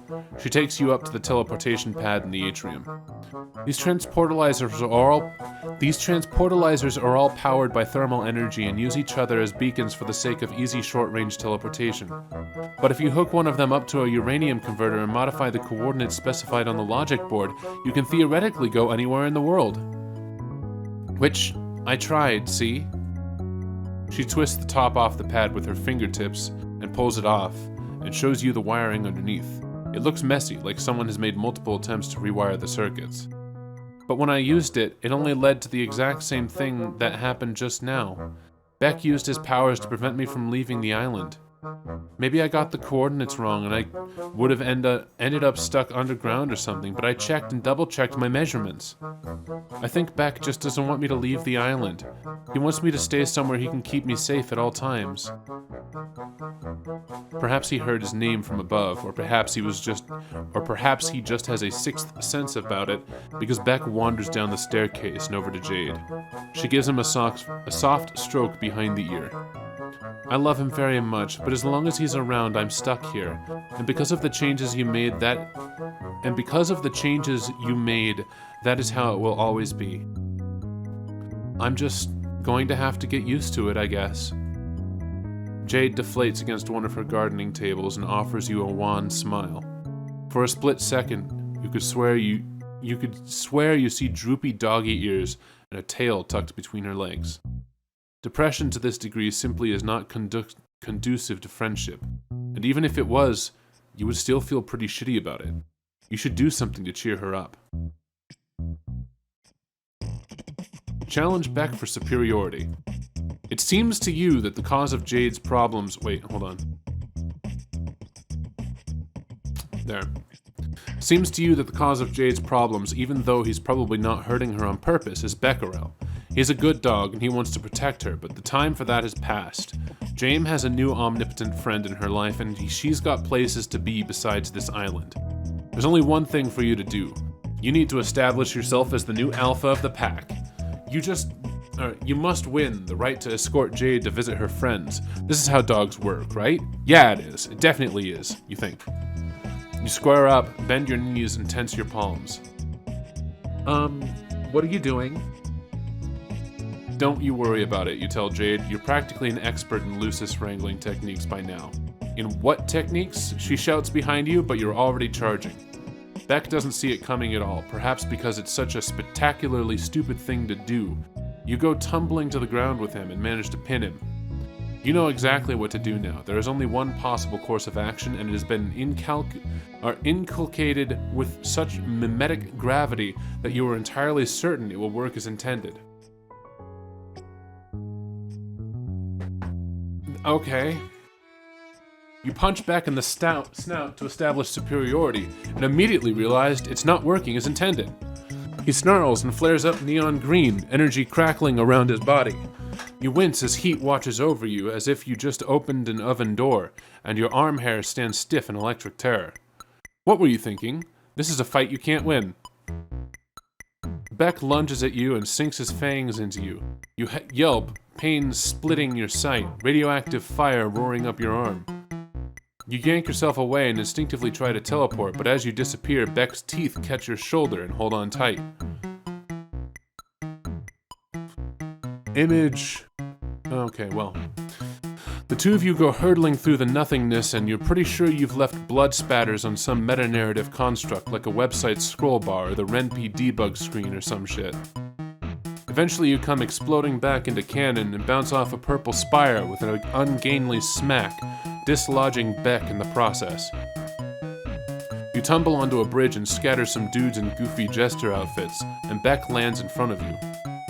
Good boy? Can we call it even here? He snarls, and green flames crack the stone beneath his feet. So much for that. You throw up your arms in front of your face and squeeze your eyes shut as Beck lunges again, but you don't feel the sting of his fangs against your flesh. Instead, you feel the singularly odd sensation of your body passing right through Beck's, as though you have just had a window thrown at you, like a reverse defenestration. Refenestration? Unfenestration? The world beyond your eyelids strobes green, and when you open your eyes, you find yourself staring into a massive, verdant sun. You think that when Beck went in for the kill, you must have phased through him as his powers surged? It was pure dumb luck. You can't imagine what kind of precise timing it would take to pull that off on purpose. The good news is that you're alive, but the blood loss is really doing a number on you and you can't focus your powers. Your vision flickers at the edges, and there's a ringing in your ears louder than the flickering flames of the sun. You only just barely hear a voice from behind you as your eyes glaze over. Who's this douchebag? Solix, be nice. This douchebag looks very injured. I think they're going to have to restart and try again. Okay. Yeah, no, that explains that. Oh no, I want to load. Load. Fine, I'll just explore. You present your most finely owned smile of confidence and urge Jade to stand. This is no time to mope around. There is plenty of fun to be found without leaving this island. You suggest that perhaps with your help, you can give her the opportunity to explore that temple she's always been curious about. Really? That would be super fun. But what about Beck? Oh, there's nothing to worry about there. You have a genius plan, you tell her. You tell her to just head on over to the temple, and you'll take care of the rest. Okay, if you say so. Please don't do anything to hurt Beck, okay? I love him to bits. You wouldn't dream of it. Not on this route, at least. Jade transportalizes downward, and you turn your attention to Beck, who is idly sniffing one of Jade's plants. You advance on him slowly and with intent. You know what must be done. Pet the dog. You just get right in there. You pet the hell out of this dog. You employ all of your strongest pamper techs, like the quick scritch up, the main massage, and the rare Coddle brand EX dog smite. Somewhere in the distance, a bluebird observes your masterful display and chirps happily. But suddenly, Beck's head snaps up and he points his snout in the direction of the temple. Whoa, whoa, whoa there, buddy. Now's no time to be thinking about Jade. Now is belly scritch's time. You start rubbing Beck's stomach and he flops onto his back with his tail wagging and his feet curled up. Who's a good boy? Beck looks up at you and you see the cosmos reflected in his deep, piercing eyes, and you understand. He's a good boy and he knows it. After a while longer spent threading your fingers through his silky fur, Beck curls up beside you and yawns, starting to nod off. You kiss him on the forehead and then take the opportunity to slowly stand up and exit the room, letting the sleeping dog lie. You're a little worried about alerting Beck by using your powers. He seems to be pretty keyed in to that kind of space-time manipulation, so you just take the long route to the temple. Jade's Island is a very beautiful place with rolling hills and lush sun-bathed plains. It looks like an excellent vacation destination, but it is also so bare. There is nothing and nobody around except for the hollow whispers of the wind. You can see how this place would feel much less like paradise after years spent stranded here. When you reach the lakes surrounding the temple, you see that the giant lily pads outside have arranged themselves into a walkway that you can use to reach it. How strange and convenient. You channel your inner frog and leap across. Hey! Up here! Jade calls down to you. She's at the temple entrance far above your head, waving down at you. Grooves carved into the wall form a ladder that you can use to climb up, and soon you are standing beside her at the entrance to the temple. A huge, imposing archway marks the ingress between this sunny island and the dark interior of the ruin. From within, you can see a faint yellow-green glow that seems to come from runes carved into the walls. Spooky. As you proceed through the entryway, Jade runs a hand alongside the glowing walls, her face bathed in the sickly green. At the end of the hallway is a large, round platform decorated with cloudy designs and a glowing orb at the center. It doesn't pique your inner interior decorator, but Jade seems quite awed by the sight. This is Skya! I knew this temple had to be connected to that world in some way. Jade rushes onto the platform, and it begins to descend.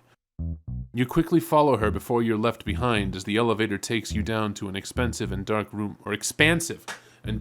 below.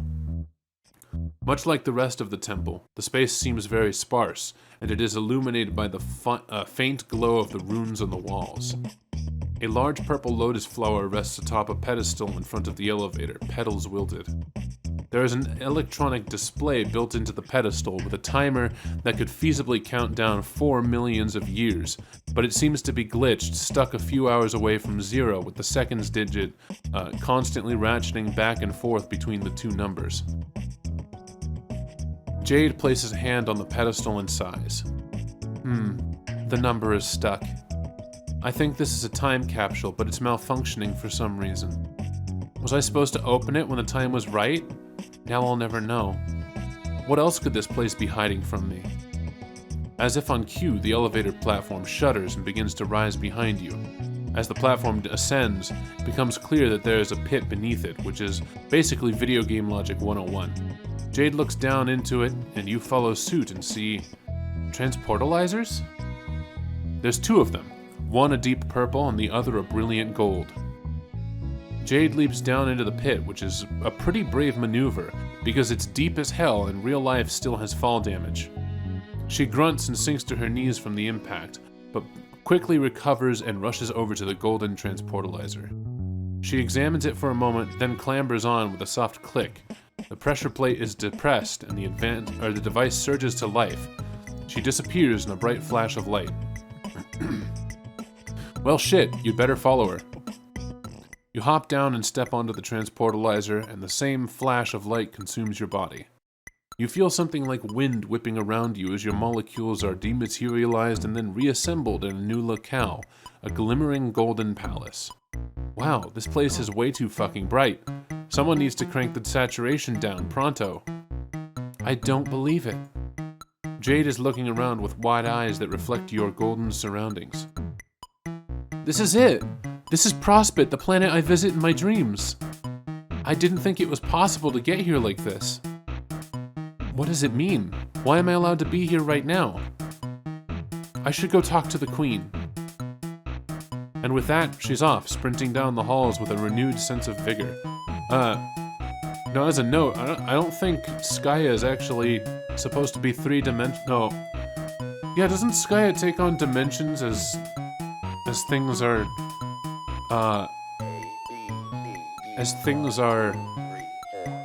fucking prototyped? Shit, I don't know. You scramble to keep up with her, threading your way through crowds of confused, white-shelled folks in fancy outfits. They kind of remind you of yourself, but with chitinous bodies. You sidestep a lady carrying a paint can and shuffle down a lengthy golden staircase adorned with regal golden spikes, and you can only barely keep your eyes on Jade's long black hair as it swishes behind her. When you finally catch up, she's in the middle of an argument with two burly fellows in white suits. She stamps her foot at them, but they are undeterred, blocking her passage further. Eventually, Jade wheels around to look at you. She tries to soften her expression for your sake, but her face is still sour. Ah! The guards won't let me see the queen. Apparently she's really busy with something. They told me I'm not supposed to be here and that I have to leave right away. This is totally bull. I am a princess. I swear some of these idiots can't even recognize me without the pretty golden dress. Blah. I guess I'm not getting any answers here either. Let's just get out of here. And she's off again, this time striding forward with her fists curled and her jaw set. You glance back at the guards, whose furrowed brows strike you more as worry than ire, and then follow Jade back. You're almost to the exit when you see it, a dark figure silhouetted against Skya's brilliant blue. They are humanoid in shape, with two leathery wings outstretched and inky black tendrils trailing behind. Crimson force crackles in their wake, and they swoop over the city like a bird of prey. Something about them gives you a major case of the heebie-jeebies. You do a nervous little half-jog back to the transportalizer and get the hell out of Dodge. The temple feels oppressively dark compared to the blinding bright of Prospect. You spend a while blinking as your eyes readjust. The transportalizer you just used flares up red and then cracks. That's probably not a good sign, is it?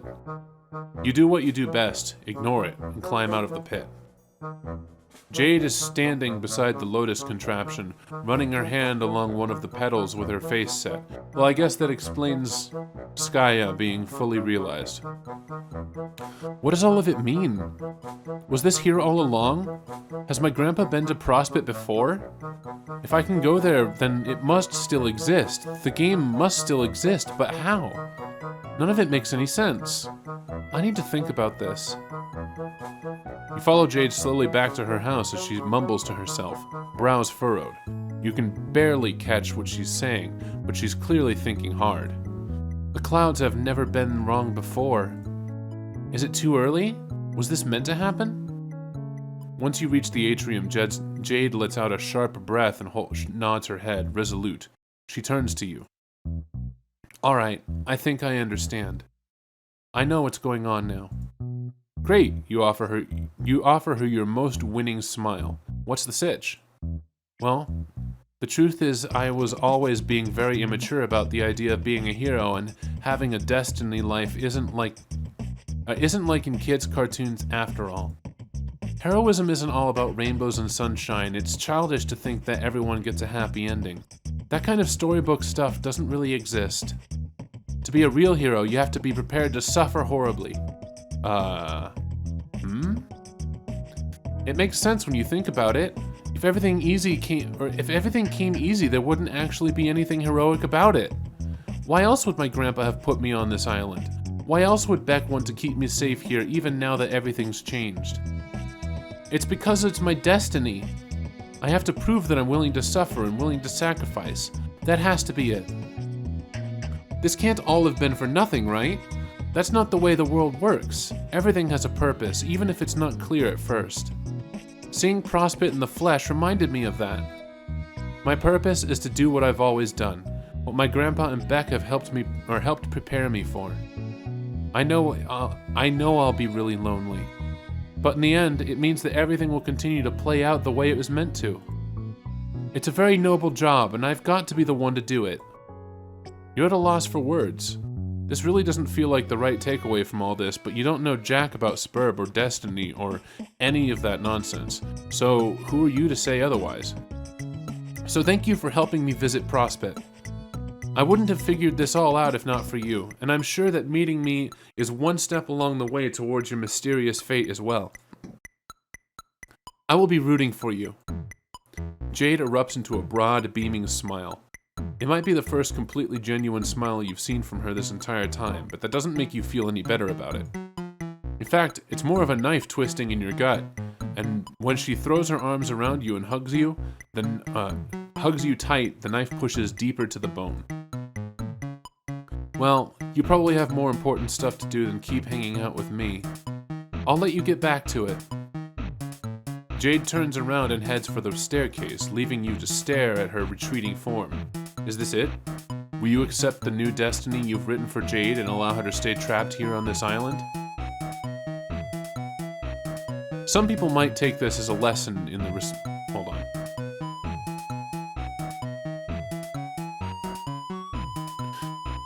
Some people might take this as a lesson in the responsible use of reality-altering powers. Some people might swear off manipulating canon entirely, but not you.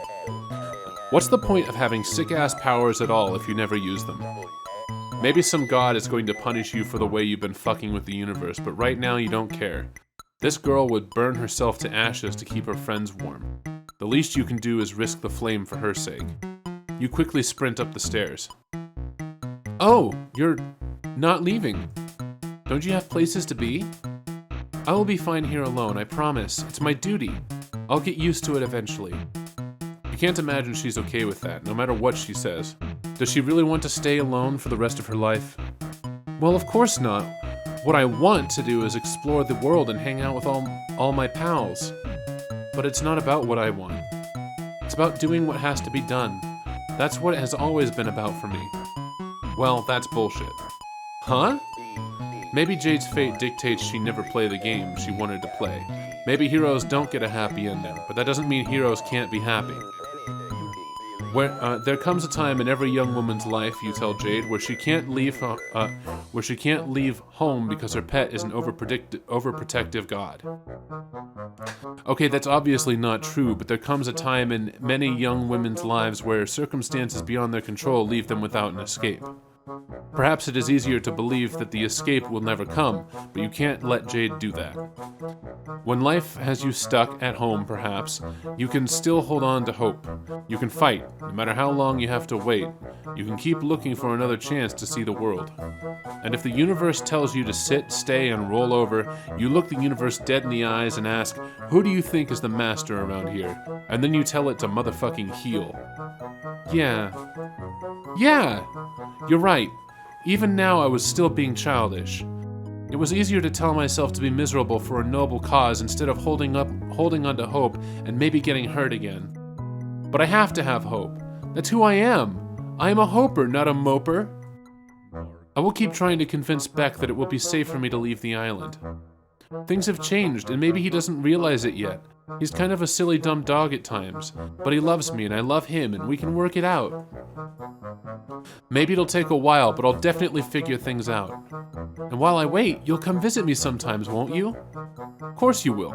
You're not in the habit of abandoning your friends. The idea is unthinkable. You promised Jade that you will come visit her. Come visit? Come visit! A light bulb goes off in your head, one of those cool LED bulbs, the kind that syncs up to your phone and changes colors and spies on you for the government. Party time. You ask Jade if she's ever had a slumber party. A slumber party? No, I've never had one. It sounds exciting, but is it really a party if there's just two people and a dog? That sounds more like a mild slumber hangout. Don't worry about it, you tell her. Just start getting the place ready for a bash. Pull out the sleeping bags, conjure up some lightly irradiated snacks, pump up the fresh jams, etc., etc. I don't know if we even have sleeping bags, but okay, I'll see what I can do. Maybe there's something useful in my grandpa's old supplies. You shoot her a confident salute and then dissolve into the ether of canon. Alright, Eggberg, up and at 'em, it's party time. John yelps and tumbles out of his chair, crashing to the ground in an undignified heap. It looks like he was in the middle of debugging some code on his computer when you interrupted him. He disentangles his limbs and stands up with a groan. Okay, Magic Mailman. We need to get some things straight. Your powers are extremely cool, but using them like this is kind of lame. Jump scares rank very low on the prank scale. They don't take any effort. They are just sort of mean and annoying. You apologize for scaring John. You're just in a very excited mood right now because it's time for a motherfucking slumber party. Oh cool, I've never been to a slumber party before. Who's it with? You grin. Don't you already know who with, John? The American Association of Mailmen? You give him a blank stare. Oh right, probably my other friends. That one should have been obvious. There you go, John. You tell him to pack up whatever supplies he thinks he should bring, and then get ready for another whirlwind ride through space-time. I don't know. I should probably do the responsible thing and let my dad know I'm going on a trip, even if I will be back soon. Okay, that's fine, you tell him. But don't take too much time. This route's already getting pretty long. Cool. Okay, what should I bring? Oh, I need to grab some movies, definitely. Dave will be there, right? I should bring some McConaughey movies, so he realizes I was right all along about Matthew's stellar acting. Oh, and of course some snacks. This is a great time for me to unload all the excess birthday cakes my dad made me. Seriously, there are hundreds of them in the fridge. It is highly ridiculous. You wait patiently in John's room as he goes downstairs to fetch his bounty of cakes, talk to his dad, and do all his other preparation. It takes forever. You're not really sure what he's doing down there, so you think he might be walking around, examining all of the objects in his home in great detail and solving a bunch of puzzles? Come on, John, that's not the right genre of game. Get your shit together. Okay, ready. Alright, step 2 is to get Rose. You take John's hand and zap the two of you into Rose's mansion. John spends a while goggling at the giant statue of Zazarpan the Learned. Then you ascend the staircase towards Rose's room and knock on the door. A voice comes from within, slightly muffled. You're home early. I've been hearing strange noises from the neighboring lab of late. Have you... Rose opens the door and freezes. John? Her eyes widen and she slowly steps backwards, which John takes as an invitation to stride into her room. Her cheeks darken and she scans the room, eyes flicking from mess to mess. Surprise, Rose! We are here to steal you away, like the owl who kidnaps Harry Potter. That's not... She sighs and turns to you. Care to explain the sudden intrusion? It is normally considered polite to call ahead, especially when one is possessed of reality-bending powers.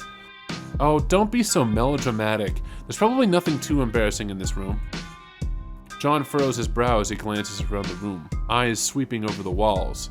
He eventually settles on some pictures that have been hung up. I mean, look at these great drawings. Did you do those? That is so cool. I didn't know you drew stuff. Rose gives him the smile of a girl whose soul has just shriveled into a blackened husk. Again, an explanation would be nice. You explain that you've come to collect Jade's friends for a slumber party. I see. The commercial and critical failure of Suburb must have impacted her more strongly than I have anticipated. She was really looking forward to playing that game with us. That's putting it lightly, probably. I would hate to disappoint her further. Consider this my RSVP. Rose gives you a curt nod, then turns to frown at John, who is poking around under her bed. Something tugs at the corner of her mouth. John, my mother is busy and will not be expected to return for a while. Why don't you and our strange friend go analyze her room instead? I need time to pack. Oh, okay, Rose. Whatever you say. Some getting used to, so you instead pop into existence right on top of Dave's bed. He's tapping away at something on his computer, and as soon as you appear, his entire body tenses up. You've barely had a moment to react before Dave wheels around in his chair and flings a handful of shurikens at you. One of them grazes Rose's cheek so closely a strand of pale hair flutters to the ground. She turns to look at the weapon, now embedded in the wall, and runs a finger along the edge of the blade, squinting. Oh, Jesus, shit. What the fuck, man? Surprise? Okay, rule 1 of time travel or dimension hopping. Don't fucking pull this kind of shit. I mean, seriously. Under any other circumstances, I'd be shitting my fucking nuts off the opportunity to chill with my best bro. But dude, You can't just drop a guy's besties in the middle of his room out of nowhere like this. This is an extreme social faux pas if you you gotta give a guy some time to prepare. Don't be melodramatic, Dave. I assure you, there is nothing present in this room that could make us think lesser of you. If Rose was scarred by that near-death experience just now, she doesn't show it. She hops off the bed and glances around. If you left any pornography out, it will only serve to confirm the hypotheses I have already made. Dude, are these selfies? Are you doing the duck face in this one? Oh man. Oh, for fuck's sake, John. You get a VIP all-access backstage pass and the first thing you do is insult my stuff. Like some rowdy tool at the Nickelback concert rummaging through their closets instead of doing the musical world a favor and assassinating them. Well, yeah. You would do the same, dude. Touché. But anyway, aside from you getting your grubby hands all over my pristine collection of cool swords, what the hell are you all doing here? We're having a slumber party. Are you in? Oh. I don't know. Bro is basically always keeping tabs on me. The guy wants me to be safe, you know. Or rather, wants me to only be in the right kind of danger to teach me lessons about irony and being a dope-ass fucking ninja master. It's all some pretty intense supervision is the point being made here. Was already getting some rank vibes from him after that little jaunt over the Olive Garden. Actually, the vibes have been off ever since John's B-Day, if I'm being honest. So I don't know how he'd feel about me all gallivanting off on some magic snooze adventure with Slappy the time-traveling mailman. Seems like the kind of thing he'd take issues with. Aw, come on, he can't be that bad. What kind of guy wouldn't let his brother go hang out with his friends? Yeah, I guess. Be a pretty shitty kind of guy if he did that, wouldn't he? Dave stares off into the middle distance for a while. Rose observes him intently. Look, Dave, I don't think it would feel right if we all had a big party and you weren't there. Jade would really miss you. As would we. Yeah. Dave glances furtively around the room as if he's expecting a camera to blink at him from up in one of the corners. Alright, I'm in. Just let me grab some subs. That's supplies for short. Hey mailman, what's Jade's hell dog like? Do I need to bring one of these cool ass swords? Cool? These swords are like $5 Chinatown swords, aren't they? What? No. Okay, listen. While Dave grabs his stuff and John heckles him affectionately, Rose's attention has been drawn back to the shuriken Dave threw at her. You stroll over and ask her what's up. She responds with her own question. Have you been introduced to Dave's brother? Not yet. You've heard a lot about him, though. For the sake of diplomacy, you only briefly touch on the opinion you formed. He certainly seems like a fascinating man, the kind of individual whose brain I would love to pick apart, to find out just what twisted mechanisms fire off within its chambers. So that's what she's thinking about, Dave's bro. Rose chews on her bottom lip. Not exactly, but an adjacent topic. I'm mulling over the ethical quandaries presented by the existence of power as esoteric. What? It's nothing to concern yourself with yet. We have a party to attend, apparently. Right, Dave is done packing up. You both open palms and suggest that everyone hold hands so you can best channel your powers. Really? We're holding hands? God, this is so lame. But he does it.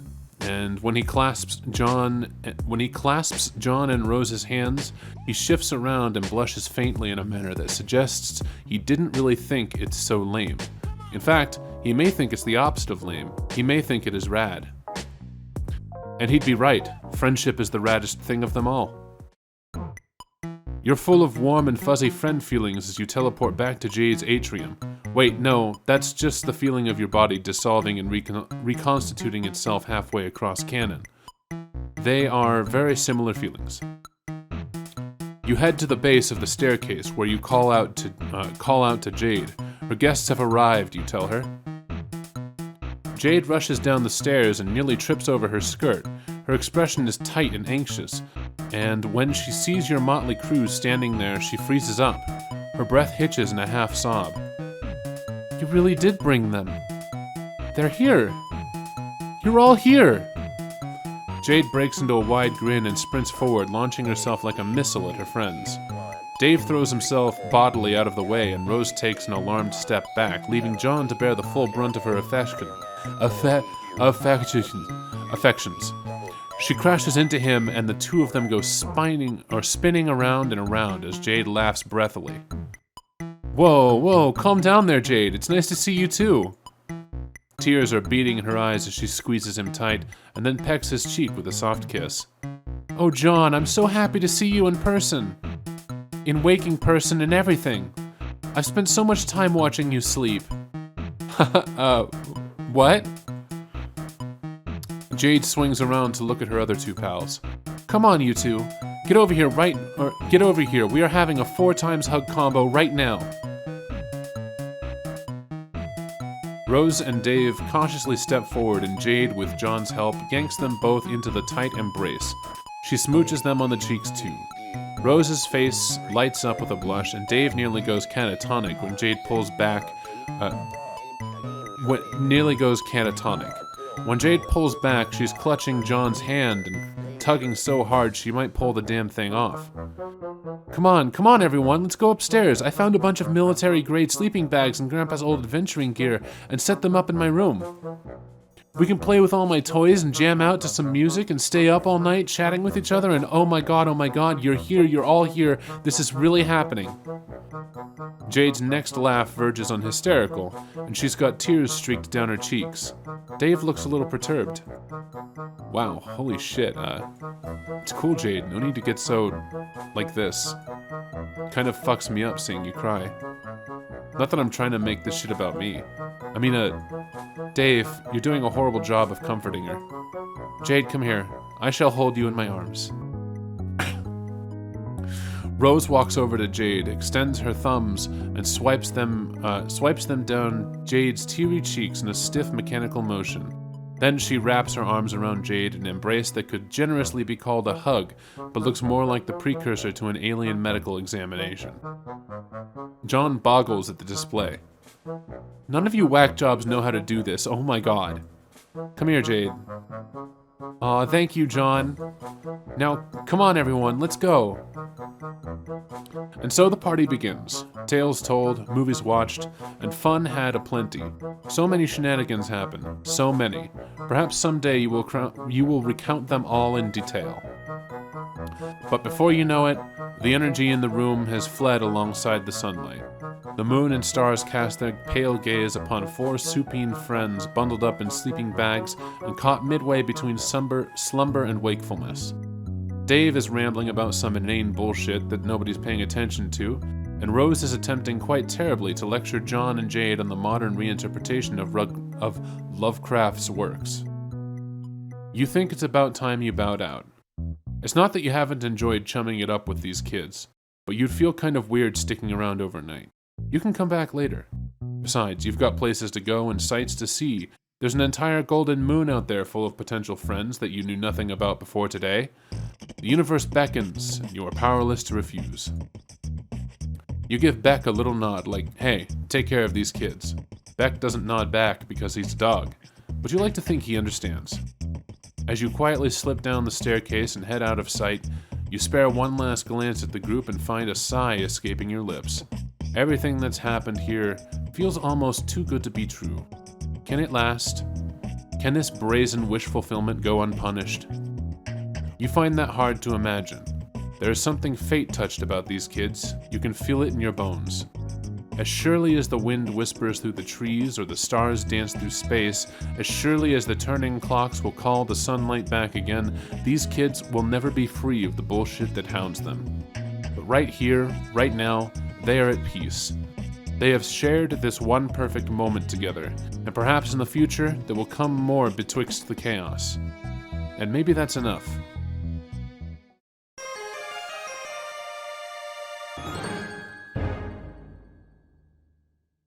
Alright, sick shit. I would continue, but I think, I think with my recording getting fucked like that, I am going to have to do more work than I would have before. So, that's gonna be it. Next chance that I get, I'll continue. From my understanding, Karkat is fine. Kanaya is fine. Gamzee is fine. And this is where we start to get a little bit leery. Equius is fine. This is confusing. I mean, not confusing, sorry.